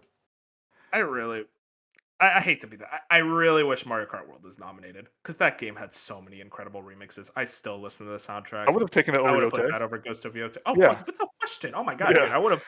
Yeah, I Yeah, I would would have do like a even public stoning of Ghost of even Yotei. even I who doesn't like Mario Kart World for much, I would pick it over Ghost of Yotei. Fuck you, Ghost of Yotei. This game sucks. I'm sorry. I'm gonna talk about it what we're playing, but like every time I play that game, I'm so sad. I'm like, this is so boring. I love that Anyways, game. sorry. I'm sorry. I'm a little aggressive. Best art direction. This is Expedition 33, Death Stranding 2, Ghost of Yotei, Hades 2, and Hollow Knight Silksong. I feel like this is either Silksong or Hades with a bullet. I'm going to say Silksong. I think that incredible hand-painted art style is still very much present in that game. It is even better than Hollow Knight was in terms of like just the way the hand-drawn characters and locations and just the overall vibes of everywhere is.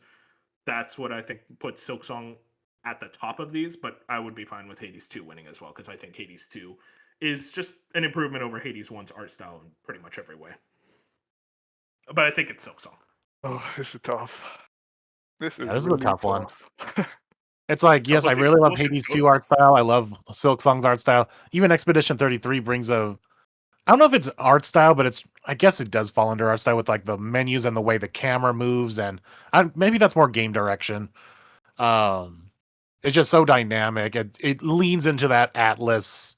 It dips its toe in Atlas style of just how everything is, and it does have really cool, interesting character design. So I don't know if that also falls under art direction, but I do think it is between Hades 2 and Silksong because that's the more immediate like 2 games when you think art. I'm personally, for me, this Hades 2, I have a feeling the critics are gonna go Expedition. I really do. Man, but Silksong and Hades 2 looks. And I agree. Yeah, and I agree. But like, there is, I think people are.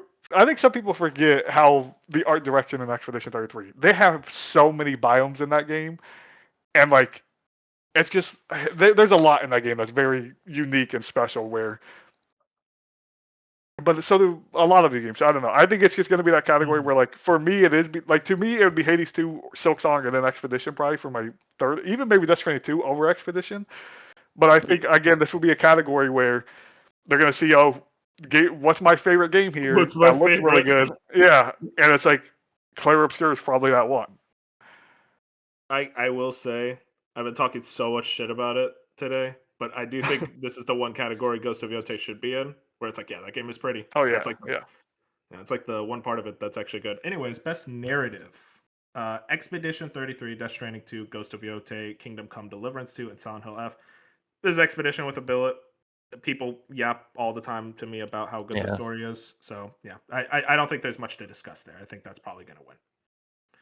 I could see maybe Kingdom Come, but I think more people less people have played Kingdom Come. That's really it. I think people are talking about Kingdom Come with like the RPG-ness of it, of actually playing instead of the overall story. Exactly. Best game direction.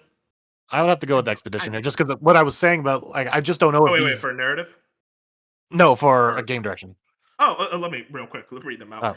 This category is always weird to me because I'm always like, I don't really understand what the criteria is. But it's Death Stranding 2, Expedition, Ghost of Yotei, Hades 2, and Split Fiction. People always call this Game of the Year light, or the second Game of the Year, where it's like whatever wins Game of the Year, something else will win game direction.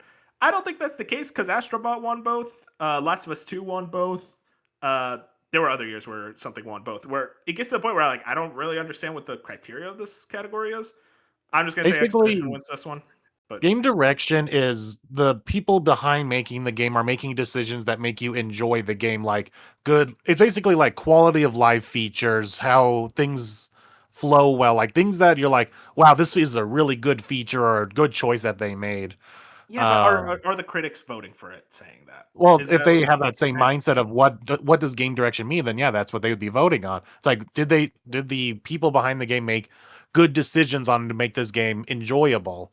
yeah, Like but when wouldn't I that think just of make games stuff like a good? good feature, like in Shinobi Art of Vengeance, um, what they did was they made checkpoints throughout because every level is mini Metroidvania map, and they put so many checkpoints that you can teleport to at any time. Like you don't even have to go to one of the checkpoints to teleport to another one. You can teleport to any checkpoint you've been to at any time, and to me, that is a quality of life feature that falls under the this is really good game direction. Hmm. Mm. See, I've Right. always taken best game direction as I can see the vision of the game director, where it's like Yeah, that's like a why. country. Yes, that's why I think Alan Wake 2 won over Baldur's Gate 3 in 2023. Where it's like you can look at Alan Wake 2 and you can see the Remedy-esque Remedy Sam Lake stuff going That's on there. true. Where it's like That is you look at the game and you're like, okay, this is I can see the direction behind what the director is putting out there with all of these That's what I games. I can just see that. said. It's like you see the direction that they made and they made it and they did a good job at it. So that's what is game direction. So I Well, agree. fair, but I thought you were talking more like quality of life features. Like checkpoints to me isn't has nothing to do with game direction. You were just like here. So But there I, are choices. They are choices that the game designer made. That's basically what it falls under. I think you could say that for like any game though. It's like, oh yeah, well, the game of the year is the game that made the best choices in game design. Yeah, game uh, design. It's Yeah, game so game of design. the year. Well, yeah, game of the year. So what makes game of the year different? Just best Everything game. else. It's like it has to have the good story. It has to have the good combat. It has to have Yeah, good but music, audio. It's basically the culmination of everything. that's fair. I don't know. I don't. Yeah, I don't know. I feel like it's clearly like it's the Oscars category for best director. So like Yeah, not every year it's like always been my it, favorite category. it's always been what? My favorite category. I love best game direction. Oh man, okay. I'm the opposite. No. I wish I understood the criteria of it more. I feel like there's better explanation of the criteria personally in the future. I always thought they should just call it best game director, but maybe they don't want to like kind of short hose the team in general for that. But yeah, I don't know. That's just always been my thing. I think Expedition wins. I think because it wins game of the year, it wins game direction. That's just my thought process. Yeah, because the way that they chose certain things on how the game is presented is they made some really good choices. So that make the game enjoyable. So I agree. It's hard because like I think it will win, but to me it's like I think the best directed game here is Split Fiction. Yeah, I was about to say if that's like the definition, then I would vote Split Fiction. If that's what the definition of everyone who voted for Like it thought of it. there's a But I just specific don't think level that's in what they Split think. Fiction that beats everything else any of these games did.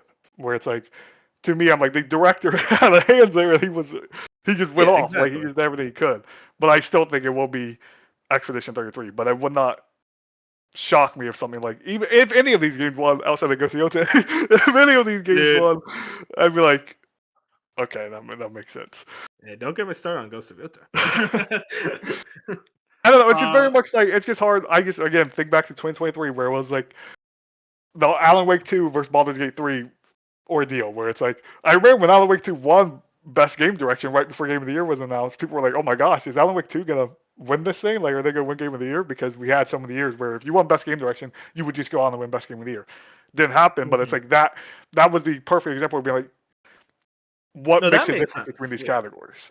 But it's like Expedition 33 still has great direction, great directive stuff where it's like this makes sense for it to win here also. So like I'm gonna go with that. Yeah, like you said, I think all these except Ghost of Yotei make sense. Shocker, Ghost of Yotei doesn't make sense. It People were still makes asking for it to sense. be nominated for It Game of still the makes Year, by the way. They didn't play 6 games. That's the only explanation for why you think Ghost should be Game of the Year. Anyways, Game of the Year. Expedition 33, Death Stranding 2, Donkey Kong Bonanza, Hades 2, Hollow Knight Silksong, and Kingdom Come Deliverance 2.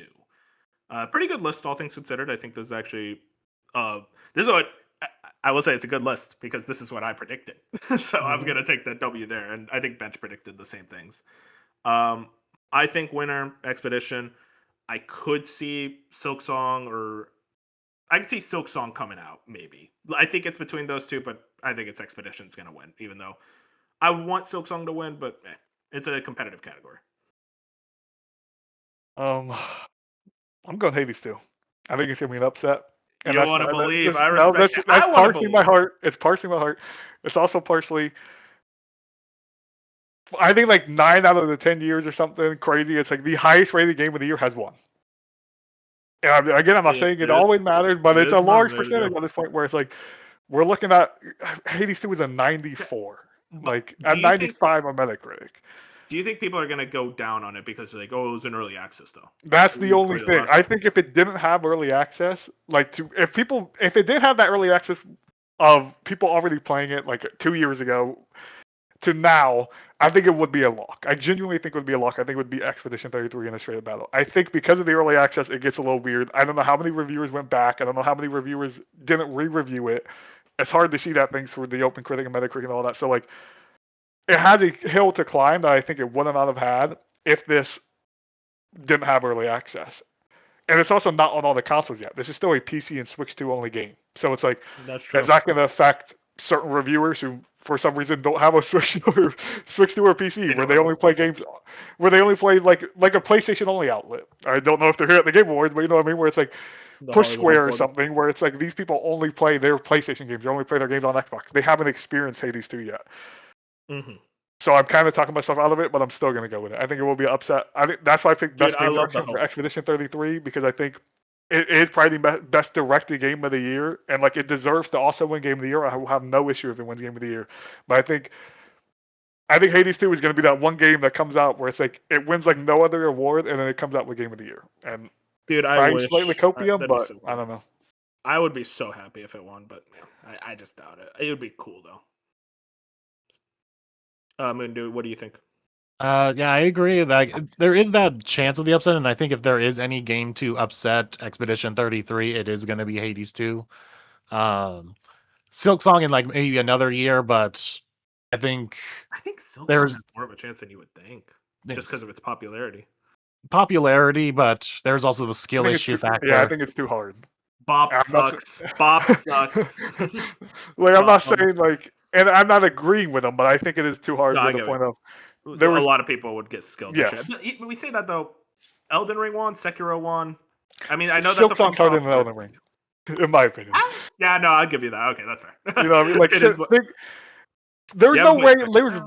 Yeah, there's it's not hard enough. ways to like there is very slight ways you can cheese Silk Song, but at some point in Silk Song you just have to get good.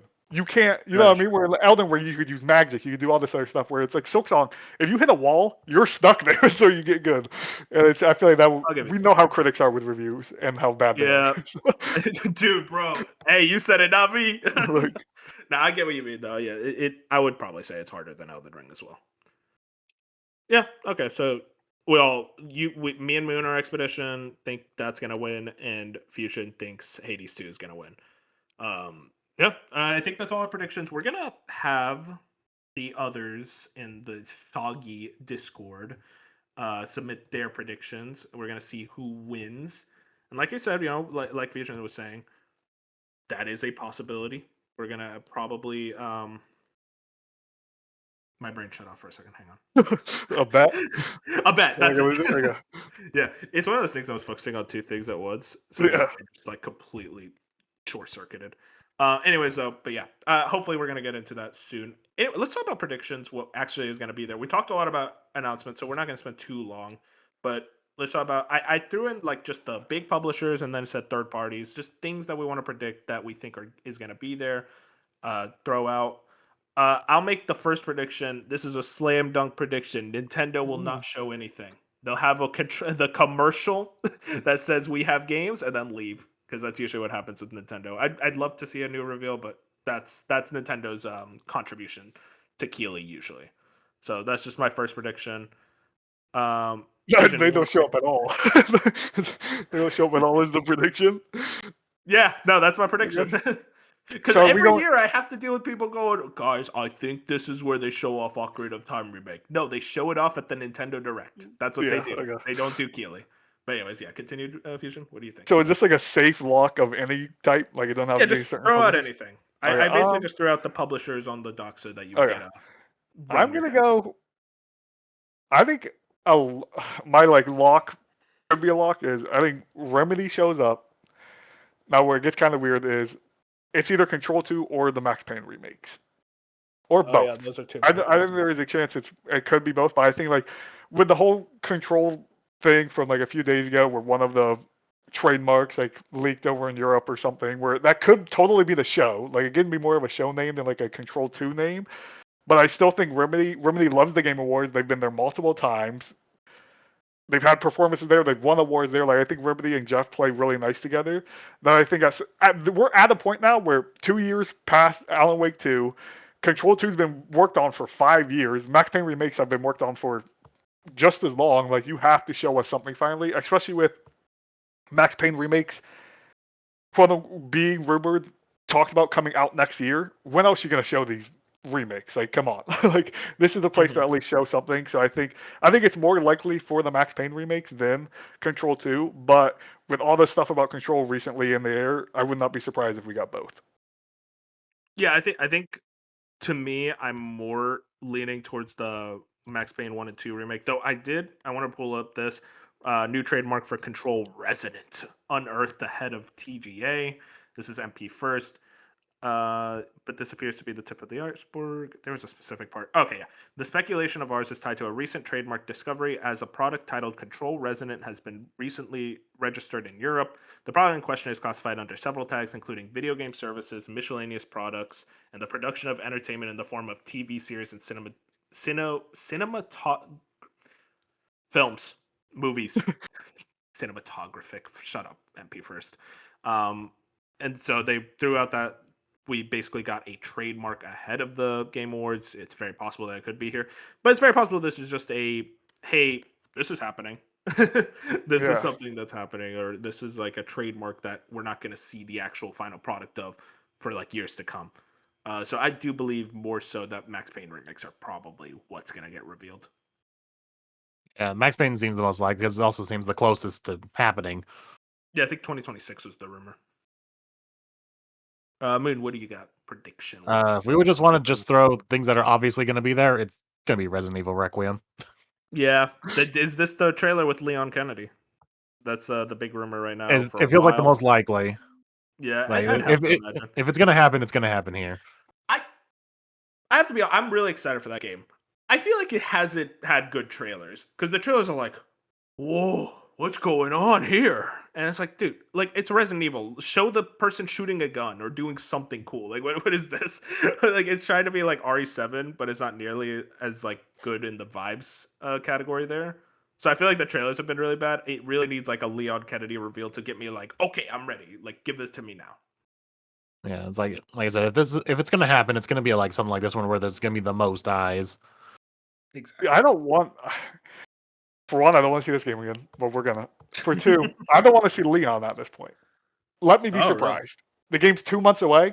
You can't like let me like we know basically he's in there, but let me speculate for 2 months and then let me be surprised when he shows up. Yeah, You know what I I mean? feel When that. the game is genuinely 2 months away, we're around the corner where it's like if you've held off on Leon this long, why would you wait the month before to be like, hey, here he is? Like, Because they I want those get that. pre-orders. oh yeah, I get, but people are gonna buy it anyways. I don't think like you're getting that I many think the people who are Resident like, Evil name is strong enough. yeah, I don't think many people are gonna be like, well, Leon not on this one. Like he hasn't been in a one other than the remakes in the last years. You know, what I mean, he wasn't in 7, he wasn't in 8. So it's like I don't think people care about Leon Candy like that to the point where they wouldn't buy a Resident Evil game. So I think it'd just be nice to go into the game, maybe have some doubts, be like, oh, maybe the leaks were wrong, he's not in here, and then he shows up. That'd be way more impactful than me watching the game where it's seeing this game for the 10th time this year, and then Leon showed up. Like I'm still gonna be cool. I'm like, oh, awesome, Leon, but it's like I don't know. It just wouldn't hit the same way if they would just genuinely wait. But I understand with marketing and everything else, it's probably better to just show them. But I don't know. I just don't want to see the game again. Capcom showed me the same 3 games 7 times. Like, come on. Yeah, exactly. It feels like it's like we've seen it more than enough. I'm gonna make another prediction. That's also a this won't be here prediction. I did not mean to have them both next to each other, but Valve will not show up with Half-Life 3. Half-Life 3 will not be here. I think you'll get like a commercial for the Steam machine, but Half-Life 3 will be revealed before the Game Awards. And they'll have like a full on reveal there because Valve does not feel that they need a big stage presence. They want to show something off at their own place. Now, if we are like a few days before the Game Awards and they still haven't revealed it, then I'm like, okay, Half-Life 3 is going to get revealed, hopium. But at this very moment, I feel like it's going to get revealed pre-Game Awards. Yeah. Which is a crazy thing to say out loud. Yeah. But I'm with you where it's like Valve's just going to do it on their own time. And it could be a thing where you guys were talking about at the start of the podcast where it's like they might tease it next week or something and then be like tune into the Game Awards. Like those have like games and developers have done that and Valve likes to play nice with Jeff, but it's like that's I don't know what builds more hype, doing that and making everyone tune into the Game Awards or just dropping the trailer outright on Twitter. At this point, I don't know. Like I don't know what's better for their I marketing. want a big stage presence so badly. That's what I really want. Like I think, yeah, but I just don't see how Jeff would have it. Like I think he could have it, but it's just like I don't know. But it's just so hard with all the we don't know if this game's real. Like the leaks aside, like we keep saying we're gonna see this game and we just haven't yet. So it's like I just at the very least I want this game to be revealed before the Game Awards, so we don't go into the Game Awards expecting it, and then we go to the Game Awards and it's not there. It was like. I don't know if it was last year or the year before. I don't know if it was GTA. I think it was GTA, where GTA didn't get a trailer before the Game Awards. No, it did. GTA 6. Well, or are you talking about last year? Like yeah, the last trailer year. 2? Yeah, where we didn't get trailer 2 yet. Oh, and it was like and we thought it. everyone thought it was good. Yeah, everyone's like, "Oh my gosh, it's gonna be a Jeff show." And we went through the entire show and it didn't show up, and people were like, "Well, the Game Awards sucked. GTA wasn't there." It's like I don't want it to be another scenario where it's like that because we've had even last year we thought Half-Life was gonna show up. Like so many people were convinced Half-Life would be at the Game Awards last year, and it was like instead it was like Okami, like show Okami, but it was just like I don't want to go through a whole other scenario where we actually had another 3-hour event at the Game Awards and people were upset that Half-Life wasn't there. Yeah, I'm with you there. Let's talk about. Let's talk to your next prediction, Fusion, if you have any. Yeah, we'll go around 3 times. I'll do a little long shot one here. I've been saying for the whole year now, and I'm sticking to it. I think Sony will show up. Okay. And it's going to be Cory Barlog's game. It's not God of War. It's not whatever. I think it's going to be similar. I don't know if it's going to end the show like Intergalactic did last year. I don't know if PlayStation's going to do that 2 times in a row. But I think it is going to be a thing where PlayStation gave Keighley. I understand it was a big show last year, Tim. So PlayStation gave Keighley their biggest studio, like their biggest studios, new IP. If they're giving him that, they'll give him anything. So I truly believe. I think we're at a point where PlayStation now knows this is the biggest show in the world every year. This is the most eyes on. It's more than every state of play combined. Like this is what you want to do if you're PlayStation with your new IPs, your big new IPs. I think if you show the Santa Monica logo, you're gonna get a big, like the same reaction you do out of people when you see the Rockstar and Naughty Dog logo. Like Santa Monica at this point, after those God of War games, people love them. They make high quality stuff. I think we're going to see the Santa Monica logo, and people are going to be like, oh my gosh, God of War, and it's not God of War, it's Cory Barlog's game. Whatever that game is, even maybe it is God of War, whatever he's working on specifically, I think we're finally going to get it. I've been saying this for months now, where I said we were going to get Wolverine on a September State of Play, and we're going to get Cory's game at the Game Awards, and I'm sticking to it. I think it is a long shot. I don't think it's a lock, but I think it's possible. I don't think it's a dream announcement. I think there was like more advanced dream announcement than Cory Barlog's game being revealed here because we know he's working on a game. Hey, I think it's possible. I would love that. I think it'd be sick. This wasn't one of my predictions, but I'll just throw it out. I think if we're going to get a Sony game, it's going to be that God of War Metroidvania. I think that's closer to release, and I think does the game even exist? Yeah, I think it does exist. I think I still think it exists. There's too much smoke around it, and it's just the case of like where it gets revealed. I think every state of play this year we thought it would get revealed Fusion, and we were wrong every time. I think this is like the last place it could get revealed for the year, and then we could start the copium for next year, where it's the February state of play. Hey, I think this is where it could be. I still think it exists. I think therefore, I think I'm not saying 2D God of War wouldn't be a big deal. I think this would be a big announcement for the Game Awards, but it's like it still just screams like that's a February state of play to me, where it's like they show that February state of play and they're like out in May, where it's like if they show it here, will they put a release date on it? Will they just say 2026? I feel like it's a lot. To me, right now, and I could be totally wrong, we'll find out in 2 weeks. PlayStation wants to use the Game Awards for here is our new next IP that's a little ways off. Like Intergalactic, they showed last year, and they're like, hey, this is probably 3 years away, but this is what we're working on. If they show Corey's game, it's probably like, hey, this is probably 3 years away, but this is what he's working on. Hopefully not. His game should be like damn near done by this point. I should be playing it. I yeah, should be playing like, it right now. he started this the same time they're working on Ragnarok. Like this was 5 years ago he started. I think this could be He started like after God of War 2018. yes, like this thing. But I still think PlayStation wants to use state of plays as hey, these are things coming out within a timely manner, like within the next year. Yeah. Where you go to the Game Awards because people are expecting at the Game Awards to see games that are far away. That's what you do. When you show games that are far away in your own shows, you get way more like people angry and upset at you when you're showing Wolverine and it's been 5 years. Where it's like if you show Wolverine or something at the Game Awards, people will still be upset, but they're also like, well, that made sense. It was the Game Awards. These games take forever when they're at the Game Awards. It's the biggest stage. Blah blah blah. Mm-hmm. Moon, you got one prediction for me? I'll just say biggest stage. They're gonna want the biggest stage, and they desperately need it. Let's go with Exodus is gonna show off here because they're a company and a brand and an IP that's gonna want. They're gonna try to capture the general audience. They're not some like small indie game that's like we're happy with our little community. Like no, they want to go for the big leads. They want to go after the Mass Effect fans. So it's like no, here's our big like new gameplay trailer to like show off and maybe even get a release window. I'm shooting for the clouds here. Better have release something. They better have. I think they're gonna have a release window, and it's gonna be fall 2026. I think it's still a little ways off, sadly. No, that's true. That's true. I'm gonna move on for everyone's sake. For me, I'm gonna go with a big one. I had two very safe predictions, so I want to go with an actual like big heavyweight. Marvel vs. Capcom 4. I think they're gonna reveal it. I think they're gonna say, "Hey, that Sony fighting Marvel game, Tokon, looks cool. Well, Capcom's also doing a Marvel fighting game, and we want this one to be even more hype. And it's gonna get more of a teaser trailer, and they're gonna say, "Hey, it's still gonna be a little ways off, but like." I think the fact that they did that collection tells me they really want to work on Marvel vs. Capcom again, and I think this is the place to reveal it. When was the last one?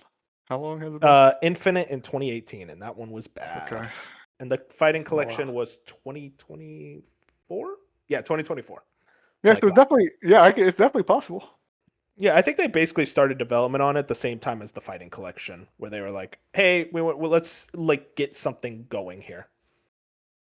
But yeah. I hope so. Fusion, what about you? Last one, and then we can kind of just throw out some random stuff. Okay, because I have so many random dreams ones. I'm gonna go with. I'm gonna say it. It's like the third year in a row I'm gonna say it, but I think this is the year that Playdead reveals themselves, and we finally. I think I need to stop saying it so they actually do it. But come on. Yeah, I stopped believing. I stopped believing. I have to stop believing for my own company, but like, God, I wish. It's been 9 years since Inside. We know they're working on the video game. They've been hard at work.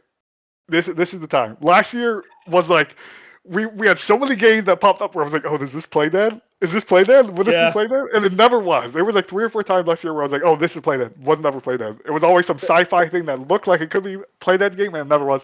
I think this is the year that we'll finally get it. Yeah, I thought Project Robot, which was that Oeda game last year, which was also like a big deal for me. But like, it was also like, oh, is that Playdead? It's like, oh wait, no, it's Oeda. Which that's the thing, Fusion. I felt like it was more possible to get Playdead than Fumito Ueda's next game. So the fact that we got that before is like, what are you guys doing at Playdead? It had to tell me that some type of development problems happened. Someone died. Yeah. Like, someone died or they accidentally deleted the game. That's my theory right now. It's like, oh shit, we put it in the wrong file. But yeah, I want to believe Playdead, but I can't do it for my own sanity. It's a dream prediction, but I think they're going to show up, and I think the game will be out next year. I think they'll put a 2026 date. Oh, now that's even less likely. I said it was a dream prediction. I get it. I hope so. Moon, we got one more, and then we're saying crazy stuff that's probably not going to happen. Yeah, I just predicted. All right, cool. So Judas is gonna come out again and say, "Hey, we're actually coming out." I don't think that's that crazy. I mean, they recently had the PlayStation blog thing. I could actually see that. They might be I ready to show off again. They first revealed themselves at the Game Awards, and it is possible this game fucked by 2025 Fantasy Critic, so it better be 2026. So I don't know. I don't think that's that crazy, man. Let's I see. A lot think of to Moon's defense, I think it's not that crazy that it shows up. I think it's crazy to think it's next year. I don't think that yeah. game next year. I I really think don't think think. it is. That's my more crazy. We're gonna get another like minute and a half gameplay trailer, and then be like, now in development. Yeah, we just started. Now? Because Oh, I God. know it was last year, so it's been a little while. But like, when reviewers got hands on with it last year, they were in like pre alpha. Like, Mhm.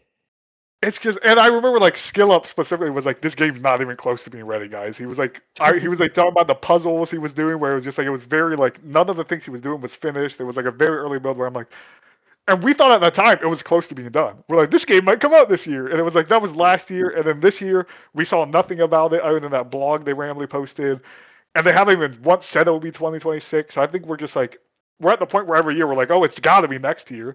But for me, it feels like even if it shows up here, which I think is a chance it does show up, I guess I'm just not optimistic that they can actually hit 2026 because I think if they do hit 2026, it's going to be that it would have to be next fall, and it's like Take Two already has GTA. Like, are they, you know what I mean? Like, I don't know. It's just there's a lot there where it's like, do they want to put Judas and GTA in the same year and all this other stuff? You've been Bioshock working on still it for exists somewhere. 12 years. That's my thing. 12 years. Your ass better be close to done. Like, come on, man. This is getting comical now. But again, I mean, hey, listen, he's clearly very much a perfectionist. He wants to make sure it's as good as it can humanly be. It's very possible it's next year, but it's very possible it takes till 2028. You know, Yeah. I'll Yep. be dead. That's very possible. Then we'll be comparing Judas to Welcome to Brightville because they're very similar tones and styles. Let's see. And also, Another Bioshock company that 1. loves to hang with Jeff is Rio Gokуда. So maybe another Stranger Than Oh, Heaven yeah. look. Oh, I'd kill for that. That game looks cool. They probably have another Yakuza spinoff. I Yeah, just feel it. They always have something. Virtua Fighter 6 that probably gets a look here because it got a pretty bad look at TGS. So I'm thinking they want to kind of like do a bigger blowout here. So yeah, RGG, I could definitely see that. There Uh, was Moon. I don't know if you saw the theories about like a Metaphor Refantasio kind of like gold edition. yeah, I, I that's re- always with Atlas, and that better Atlas not is be now real. fully aware of the joke around them that there's like people aren't buying their games at first because they know a complete edition will come out later. And Yeah, I think I hope they it's just took that to DLC. heart and they're not going to do it this time. I hope so because I still haven't played Metaphor, and I'm putting it off for the sake of that stupid thing they always do of like, okay, this is the real version now, guys. Here's all the content. Yeah. And I don't think I um, even like Metaphor enough to I would even do that unless it's like a drastic, like almost like a Shin Megami Tensei 5 well, I situation. assume Where it's like a they, DLC. yeah. I would Or, hope. yeah, at least as long as it's not a now granted I would buy it if it is a Shin Megami Tensei 5 version where it's like a whole other campaign. Yeah. But if it's not, it's just a simple DLC. I don't know if I granted I still have my copy, so maybe I would just buy the DLC. I'm a Fusion shill. to point out how this works. Persona 5 comes out in 2017, great game, everyone loves it. 3 years later, Persona 5 Royal comes out.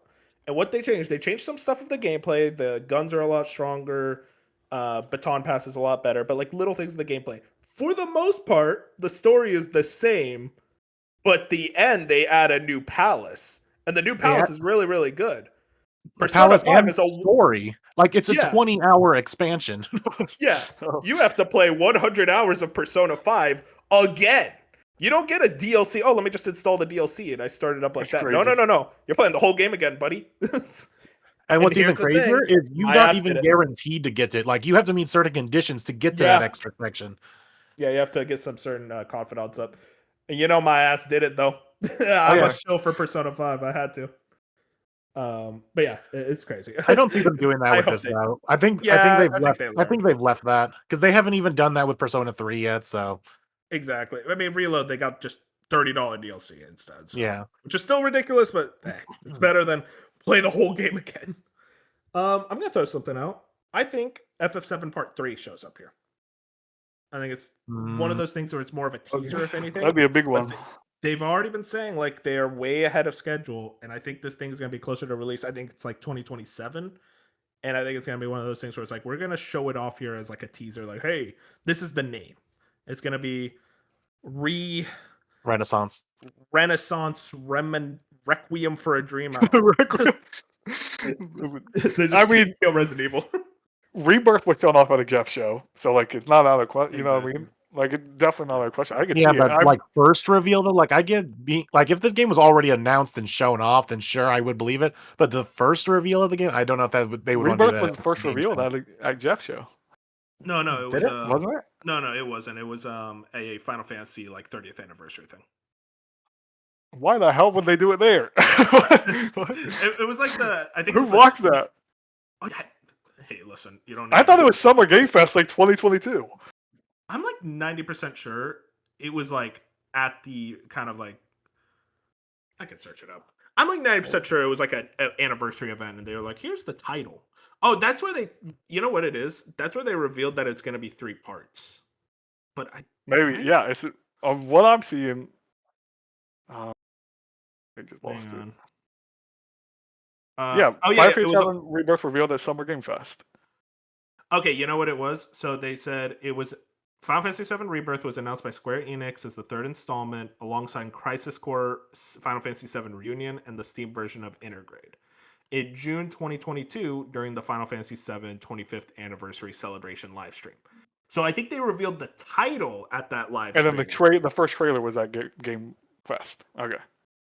Yeah, so like if they announced the game before the Game Awards, then sure I could see it, but I don't think we're gonna get like the first exposure to the game at the Game Awards. They're smart. They should. We don't need a. They don't need to just title drop the name at another. There can't be possibly another Final Fantasy thing next year or whatever. I genuinely don't think we make fun of Square enough. Like I think we're too. Oh, I do all the time. Yeah, I think we're doing good, but like I think Bench is off balancing it. No, I think that is definitely possible. I've seen like. I mean, because I do believe. I mean, they're still on Unreal Engine 4, 17 years later. That game will be probably 2027. Like that makes sense for me, which is still crazy to think about. But like, I could definitely see. If not this Game Awards, we're months away from this game being properly revealed. So like, I could see it, and that'd be a huge deal. And it would probably end the show with it. Would have pissed me off a little bit, but I don't know. This isn't what I wanted. I'll say. So go ahead. I was just gonna throw one out that it's very dream. This is you're gonna laugh the minute you hear it. So get ready. I won't. But like, you will. If they ended the show, this is why I want like Corey's game, whatever, blah blah.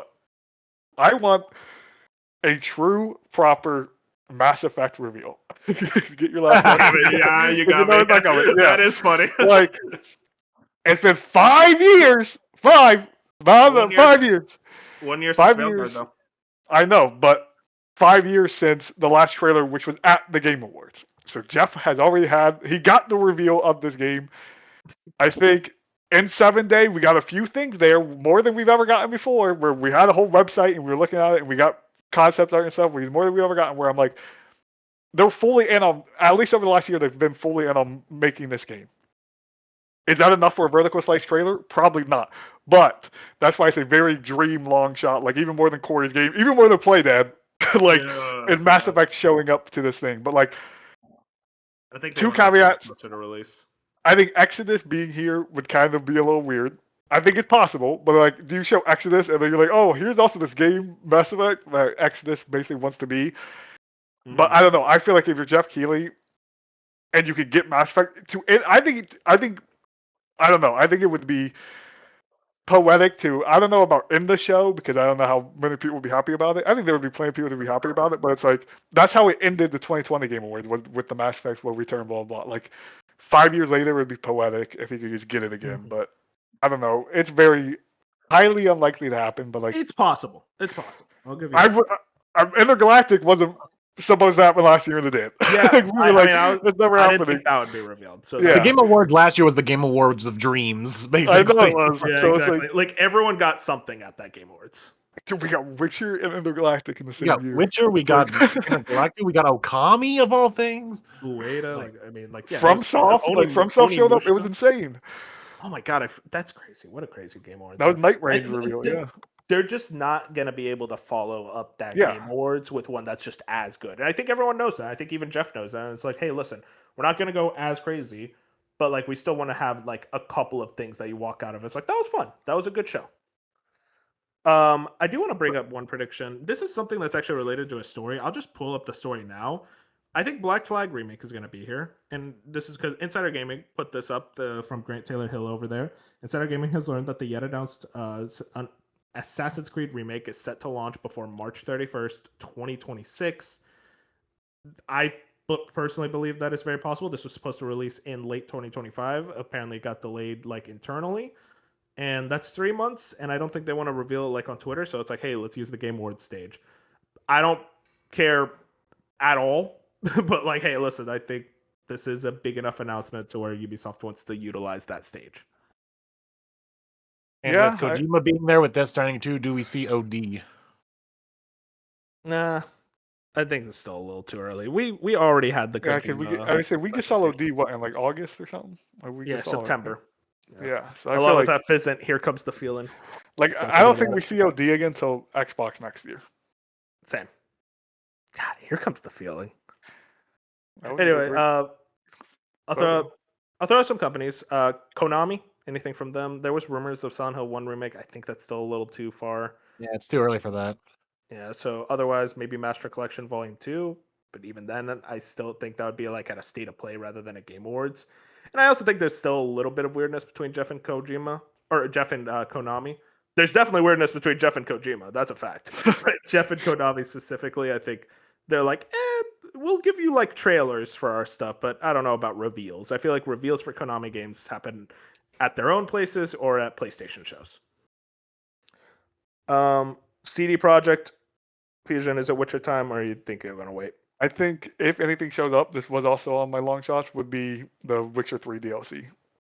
Oh yeah, they said they were making that. That's crazy. That's really rumored cool. They're making it, but they haven't officially said rumor. Okay. Yeah.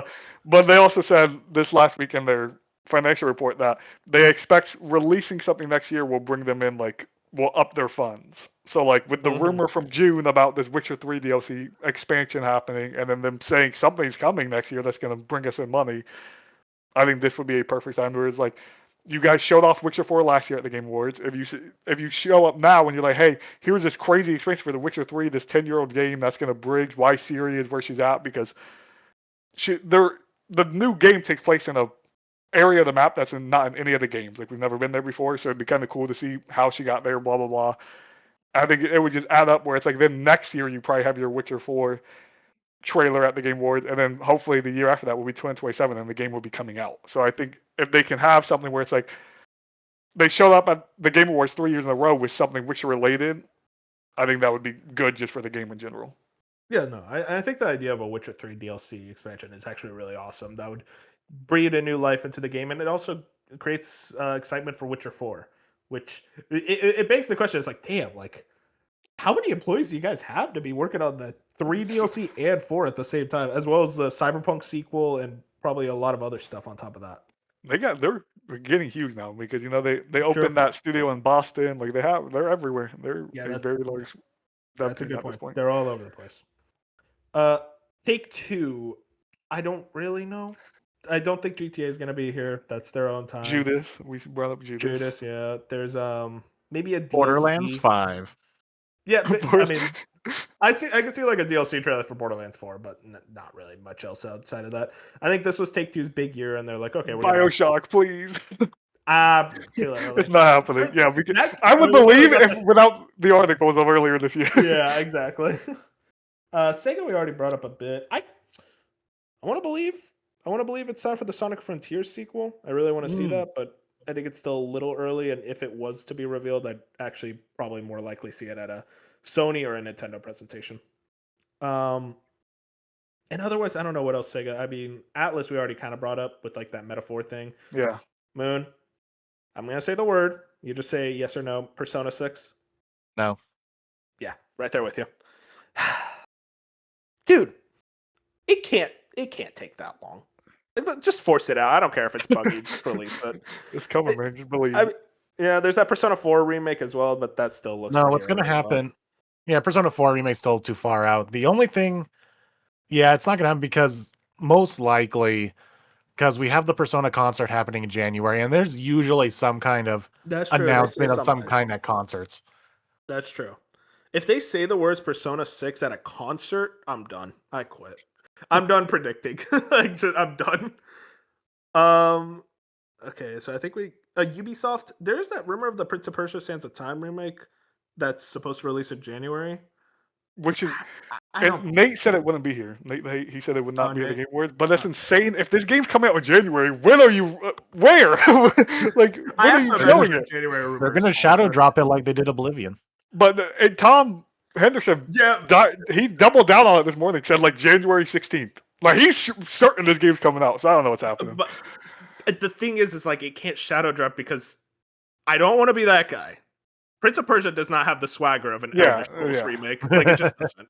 So you I know can't it just doesn't. shadow drop it. I Yeah. But think they're for going to. Ubisoft though, I think that it's could be got like Far Cry has to come at some point. You Far know, Cry like 7. That's a Ubisoft forward. You they tease don't do it. those anymore. That is true. That is You know true. what I mean? Like when and the last Far Cry was revealed at the Game Awards. Far Cry 5. So like I mean Far Cry Yeah. 6. So it's like it's just like it's been 4 years since the last one came out. This is the longest it's ever been between reveals. I understand they're doing things with a new engine and everything, but like at some point I don't think that game's probably next year, but even if it's not next year, like even if it's early 2027, like a lot of the Far Cry's come out in like May or March of early in the year. It's like you would think it's about time to show it. Show something. Yeah. You know what I mean? I feel like it's an early next year announcement. I don't think it's ready yet. I think it's one of those things where they're being a little cagey about it because they know like it needs to impress, it needs to excite. So they're waiting a little bit. And also, we heard that it was having a decent amount of development Yeah. problems. I think that's everyone. We I already will brought up say Square Enix. yeah, I will say EA real quick. I Oh yeah, would be EA. so happy if the third installment of the Jedi games was revealed here.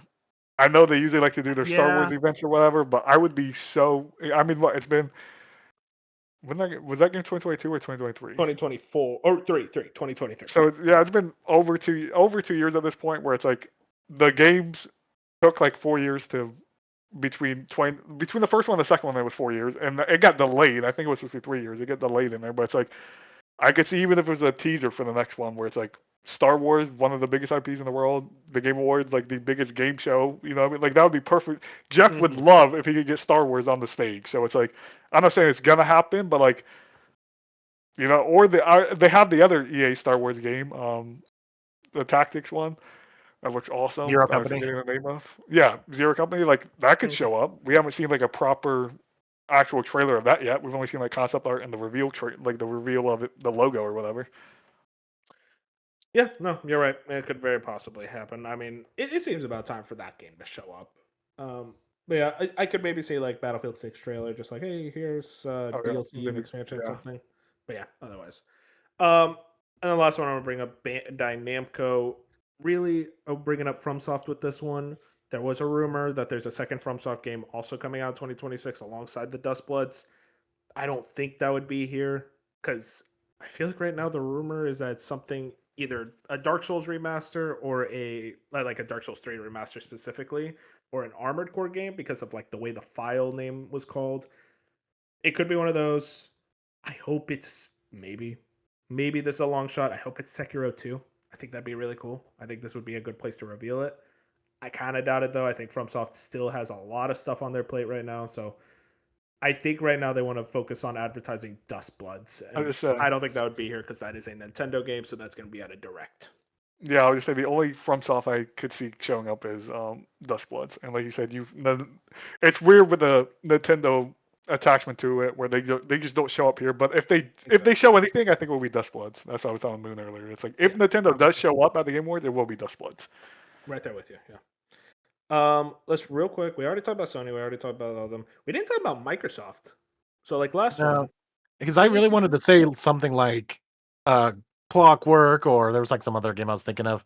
But I'm thinking with the partner, or not the partner, but the developer thing in January, I don't think Xbox wants to reveal anything. Yeah, like what could they reveal? That's the like I mean, they could do other trailers for Fable and stuff. Yeah, but I'm thinking, that's what if they true. want But, to do that for their developer direct in yeah, January? but I'm talking about like if Xbox shows up in 2 weeks, I think it will be for a reveal, like an actual like this is a brand new thing we haven't seen before, kind of like they did with Hellblade 2, they did with Outer Worlds 2. Like Jeff has had a lot of Xbox first reveals, but I just can't think right now of what all their first parties are working on a video game that's coming out. Like I can't Yeah, think I of mean, an we have, Xbox first party right now where it's like we don't know what they're doing compared to like PlayStation's left in the dark. None of them are working on anything apparently, so we have to predict those things. But Xbox, it's like every studio we know at Xbox, we know their game. yeah. So it's definitely possible. Maybe a farther out one that like maybe we get a first tease the Gears of War E-Day. Um, Yeah, because we haven't seen gameplay, right? We've only no, seen we've had a logo. and Um, we got that cinematic where they played the that one song that's sick, like the remix of that one song. granted, it's not Xbox directly, but it's Xbox adjacent. But like the next Plague Tale, maybe. Mm, where was that? Because that was revealed at Xbox E3 or Summer Game I Fest, think whatever. so. I think it was, yeah. I'm trying to flip through all my lists here. Does Rare have a new game coming? Like Everwild not coming out, so like Yeah, we don't know anything about Rare outside of more Sea of Thieves. I could see for Rare, what's it called? They did have. Did they have a rumor of another game they were working alongside Everwild, or am I making that up? I think you're making it up. Yeah, I'm Or probably. that, I don't remember. I could have sworn. But Maybe I'm thinking of a different company. But I don't think Rare would be ready to show anything. that's what I mean. It's like I'm looking at all their studios, and it's like Playground is working on Fable, Obsidian, no idea, but they can't possibly show something. You know, what I mean, they just released Yeah, two they games. already released 3 games. Yeah. Ninja Theory, they're not ready to show something. Hellblade just came out last year, and it takes 7 years for them to make a 7-minute game. So like they're Halo Studios just showed the remake. They're not going to show a new Halo here. It's like Double Fine just put out Keeper. Could they show up maybe with like a Psychonauts level thing? Possibly. It's like then you have the coalition with Gears. We already know. It's like Machine Games maybe. And it's like that's a huge maybe because they just did Yeah, Indiana but they Jones, but we just knew. released that DLC. Yeah, but we knew they had like they still want to do Wolfenstein. So like that's the thing with Xbox to me where it's like we just know too much of Xbox where it's hard to predict something's going to show up that's not already a known quantity. And it's like predicting something that's unknown quantity is not really fun at the Game Awards. I'll say this. This is under Xbox. Diablo 4 expansion. That was rumored a bit. Oh yeah, that would be. Oh yeah, I forgot. There's that whole thing that's That's that we the saw. stupid thing Jeff Keighley keeps showing off. Yeah, it will be there. Oh boy, Diablo. Ooh, I Like, get to that would click be on the there. screen. I think. I'm Gosh, I just had something. Arcane with Blade would be interesting. That'd be cool. It's way too early. That was revealed in like what 2023. It's Yeah, but it's and like that was literally they started development. yeah, but it's like Arcane's really the only studio I can see here where they could surprise with something because it's been Redfall was 2023, the like near the start of 2023. It's been years since their last title.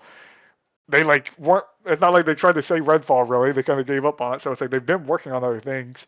Where it's like that's the one studio on their Xbox right now where I'm like, if anyone's gonna surprise with a new IP or a game reveal that we don't know about, it's gotta really be Arcane. Yeah, but the case with Arcane though is that they shut down that Redfall studio, so everyone's working Yeah, on Blade now. that's what I mean. Yeah. I don't expect it. I'm just saying like Okay, yeah. it's the only one like I'm looking at the list where I'm like it could possibly maybe show up. Yeah, I'm with you. I think it's possible we just don't get anything from any of the big three from this show. It's possible. Yeah, I mean that is definitely It's possible. weird to think Sony is the most likely out of them right now.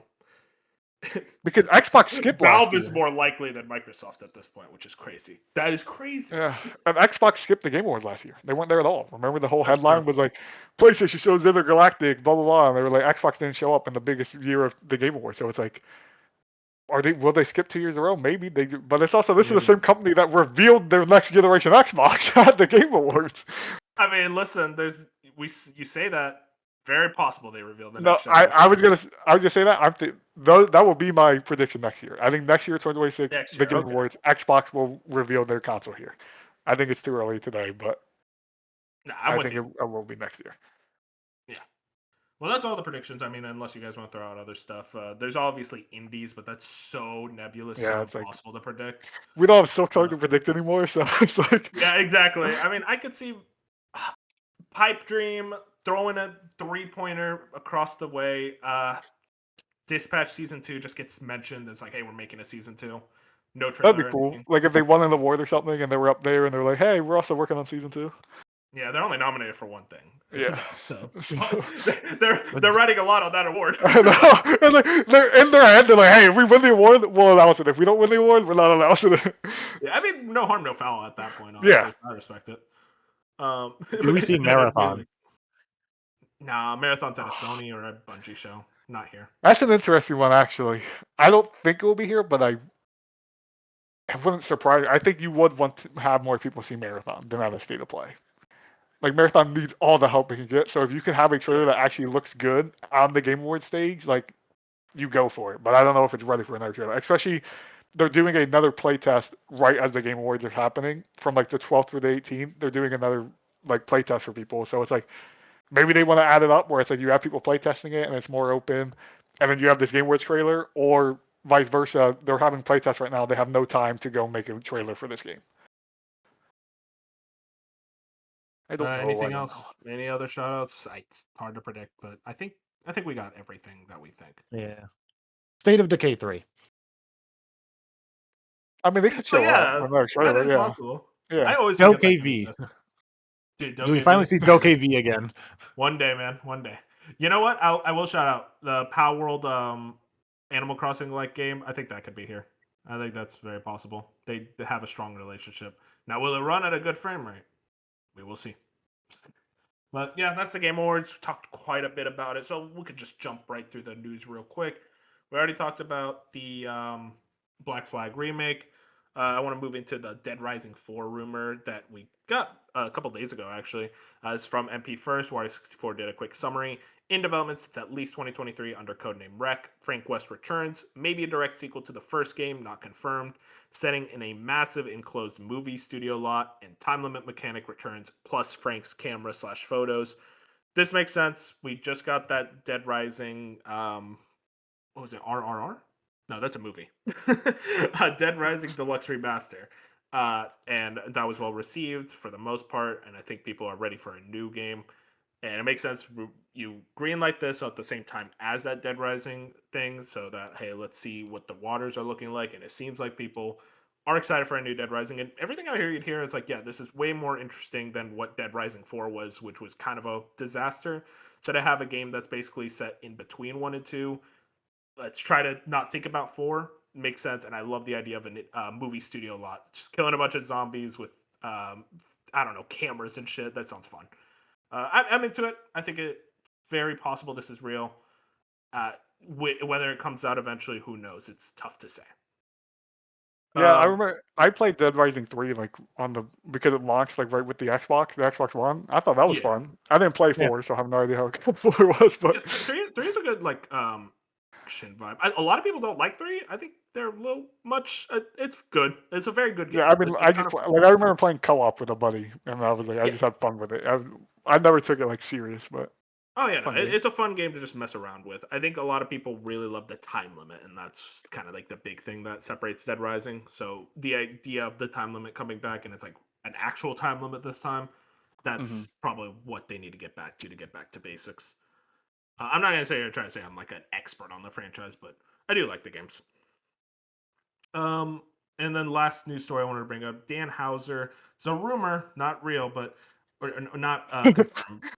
Not real. We made Yeah, it why up. am I even bringing it up at that point? Dan Houser left Rockstar Games due to disagreement with brother. It's claimed. Hang on, where is the specific paragraph? This is from Insider Gaming. When the topic of Dan Houser leaving Rockstar Games recently popped up on the GTA forums, Tez2, who's a pretty big insider, stepped in with a claim. One user asked, "We will probably never know exactly why Dan left, but I'm not the only one with this opinion." Yada yada yada. Random fucking user. Tez2 comes out and says he left over a disagreement with his brother about the company's direction. As per 2 former devs, if it was due to union busting or working conditions, he would have left in 2018 as a way of apologizing for his comment quoted in the Schreier's article. So it seems like the disagreement was more so about whether Rockstar should release a bunch of different games like they did in the PS3 era, or focus all their resources on one game and all the studios onto one game. And it seems like Dan was on the side of it should all be in one game. and then Sam, who's currently at Rockstar, thought they should. Oh no, Vice versa, Dan other way. thought it should be multiple games. Sam thought it should be all focused on one game. It's an interesting kind of read into the situations. I don't know if we'll truly know if that's the reason why or why not. We will have to wait for an interview with Dan Houser himself if maybe he'll spill the beans. I always thought the reason he left was due to payment disagreements with Take Two. They very much did not like each other when developing that game, but who knows? It's tough to say exactly. But I do think this makes a lot of sense. I do wish that Dan Houser was the one because who won that agreement because I would like Rockstar to release multiple different types of games, even if they're not going to look the same way GTA 6 does. I would like them to say, hey, here's Bully 2, and here's a new Midnight Club or something. Like, we're trying out different things. Yeah, I'm with you. I would like Dan to win that argument, and it was probably just that thing of like the argument probably came up in the middle of GTA 6's dev time, where he's probably like, "Hey guys, we've been working on this thing forever, and we still have so much to go, and like it would be nice to put something out for the fans, blah blah blah, to get this point." And Sam and probably Take Two above was just like, but this game's gonna make us $1 billion. Like we could sit here for the next 10 years, 13 years to make this video game, and we'll come out with $10 billion, or we can put out a Bully 2 and it will make us $100. Not actually, it should sell more than Yeah, that, but I you know know what what I you mean. mean. Yeah. I think it probably just came down to money versus passion, and at that point, the money won. Unfortunately, yeah. But hey, I mean, GTA still 6 still looks really good. I just wish we got more Rockstar games in general because they make a lot of good franchises. But that's it for the news. It was actually a really slow news week. Most of it was just rumors about Game Awards, which is very convenient for us. Let's talk about what we've been playing. PJ, I know you got to dip real quick, so what you want to just shout out what you've been playing before you go? Basically nothing. If I'm honest, I started. Didn't you start Um, the new game? yeah, I started Constance, but I'm like 2 hours in. I haven't done much time to play it. I beat like a few of the bosses.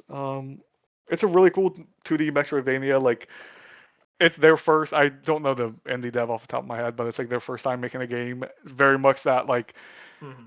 Silk Song, Hollow Knight vibe to it. A lot more It colorful. looks gorgeous. I would say I'm surprised that like the bosses and the platform is actually pretty difficult so far. Like it's Oh, yeah. definitely had not been an easy game so far. It's not like Silk Song difficulty, but it's definitely been a little more difficult than I expected. But yeah, the art style is the best part so far. The music's like fine, not memorable at the moment, but yeah, the art style is what made me want to play it in the first place. And apparently, it's not super long. It's one of those smaller Metrovanias where online it looks like it will be like 7 to 9 hours. So I'm like, that's just it was $18 right now. It just literally just came out like 5 days ago, and I was like, I'll jump into this. Man, I It's can't only on explain it. PC at the Yeah. moment, also. Yeah, no, I'm not a big fan of the character design. Like from what I'm seeing, I'm like, it looks fine, but like the art style is definitely what I think is It's very good. very interesting because it's not the it's it has parallels to Celeste a lot.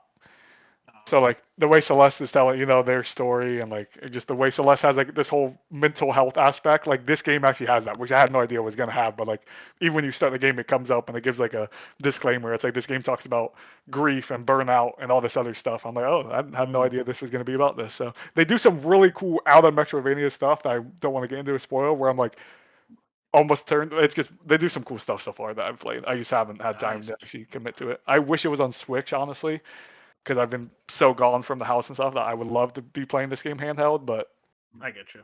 I just can't at the moment. So Yeah.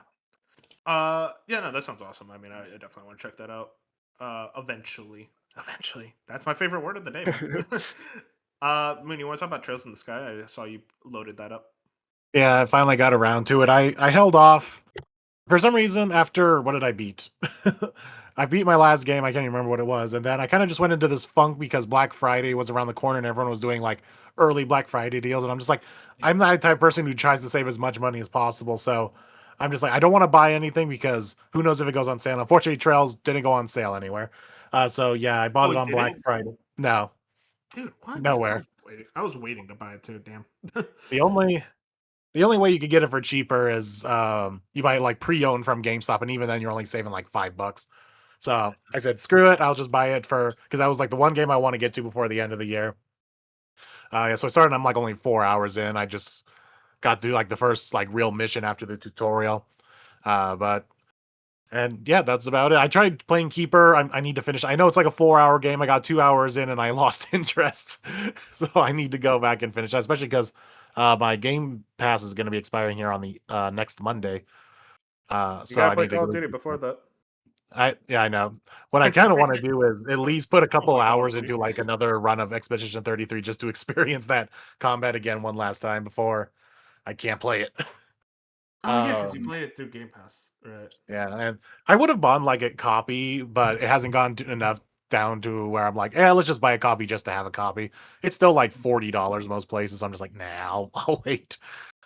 Yeah, Um, I assume it's gonna go so. and yeah, I think that's about it. I did start playing Hades 2 again just to do some more runs.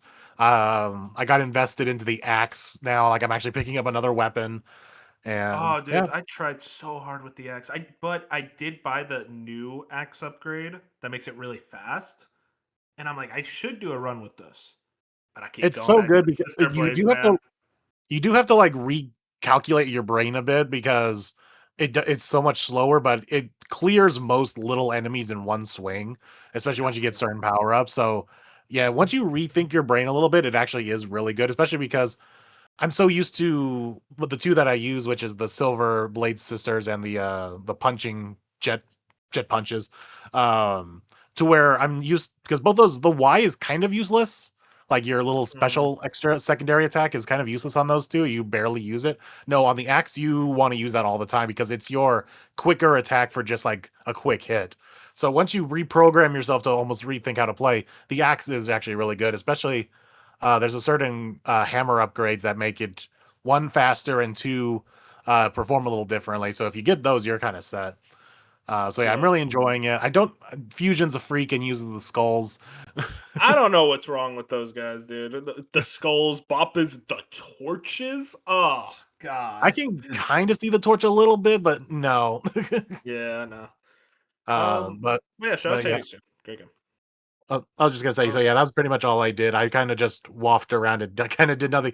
It was that weird middle ground of like, I don't want to start anything. I tried to start Black Mesa, and I don't know what happened, but as soon as like the next day came, I'm like, I don't want to get back all into this. So hopefully, I can try to get to that. I I'll usually probably just spend start at that the time beginning. just jumping around multiplayer games, really, or like I'll screw around in like Fortnite or Zoneless Zone Zero. That's kind Oh of yeah, how. that's what I was doing. I was playing Marvel Rivals.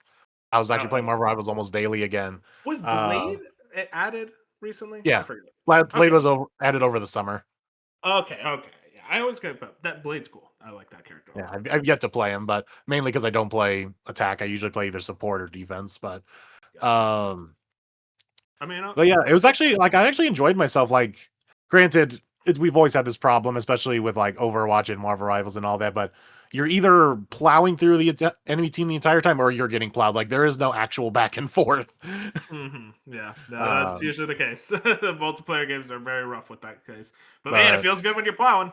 oh yeah, it does feel great. Like you actually feel like, wow, I'm good at this game. Yeah, exactly. Um, But I was working towards it just because I actually did have a goal. Like there was this event that they still have. Like that's one of the good things with Marvel Rivals is those events last forever and like they don't most of them don't expire. So the one that got it actually gave you by the end of it gave you a token to get one free costume of your choice. So I'm like that was something to work towards, and so I finally got my costume. Uh, nice. Those costumes are crazy. yeah, I it's crazy, saw but I don't those buy summer any of them. skins. Whew, Yeah, oof. I'll talk real quick about what I've been playing. It's the same stuff as always. I did load up Pac-Man World 2. Played a bit of that. It's a solid enough 3D platformer. There's not really doing anything crazy, but it's cute. I like how Pac-Man is just a white male, and that's his voice. It is so funny. But otherwise, it's not like this revolutionary 3D platformer. It's like, oh, this is fun. I enjoy this for what it is. I see myself probably beating that soon. It's a pretty short game. Power Wash Simulator 2, as always. I'm always on that grind. Uh, and then Ghost of Yotei, which I do want to talk about a little bit more. I'll be honest, Boone. I don't know how you feel. Did you play Ghost of yeah, Yotei I platinumed it. much? Oh, you platinumed it. Well, okay. I I am so stuck on my feelings of this game because I just think I'm not into these type of games anymore. But it's that thing, Moon, where like every time I do the open world activities that screw around there, I'm like, this is great. I'm having a fun time. I like looking at the world. I like riding my horse. I like exploring these places. But then the moment I do a main quest and all control is sapped away from me, and I'm doing the slow walk and I'm doing the horse ride with this character I barely know and I don't care about, and I think I could literally be playing anything else right now. I do not want to be playing this game. And it's that case of like I could safely drop the game right now and not really feel much, and I wouldn't be that upset.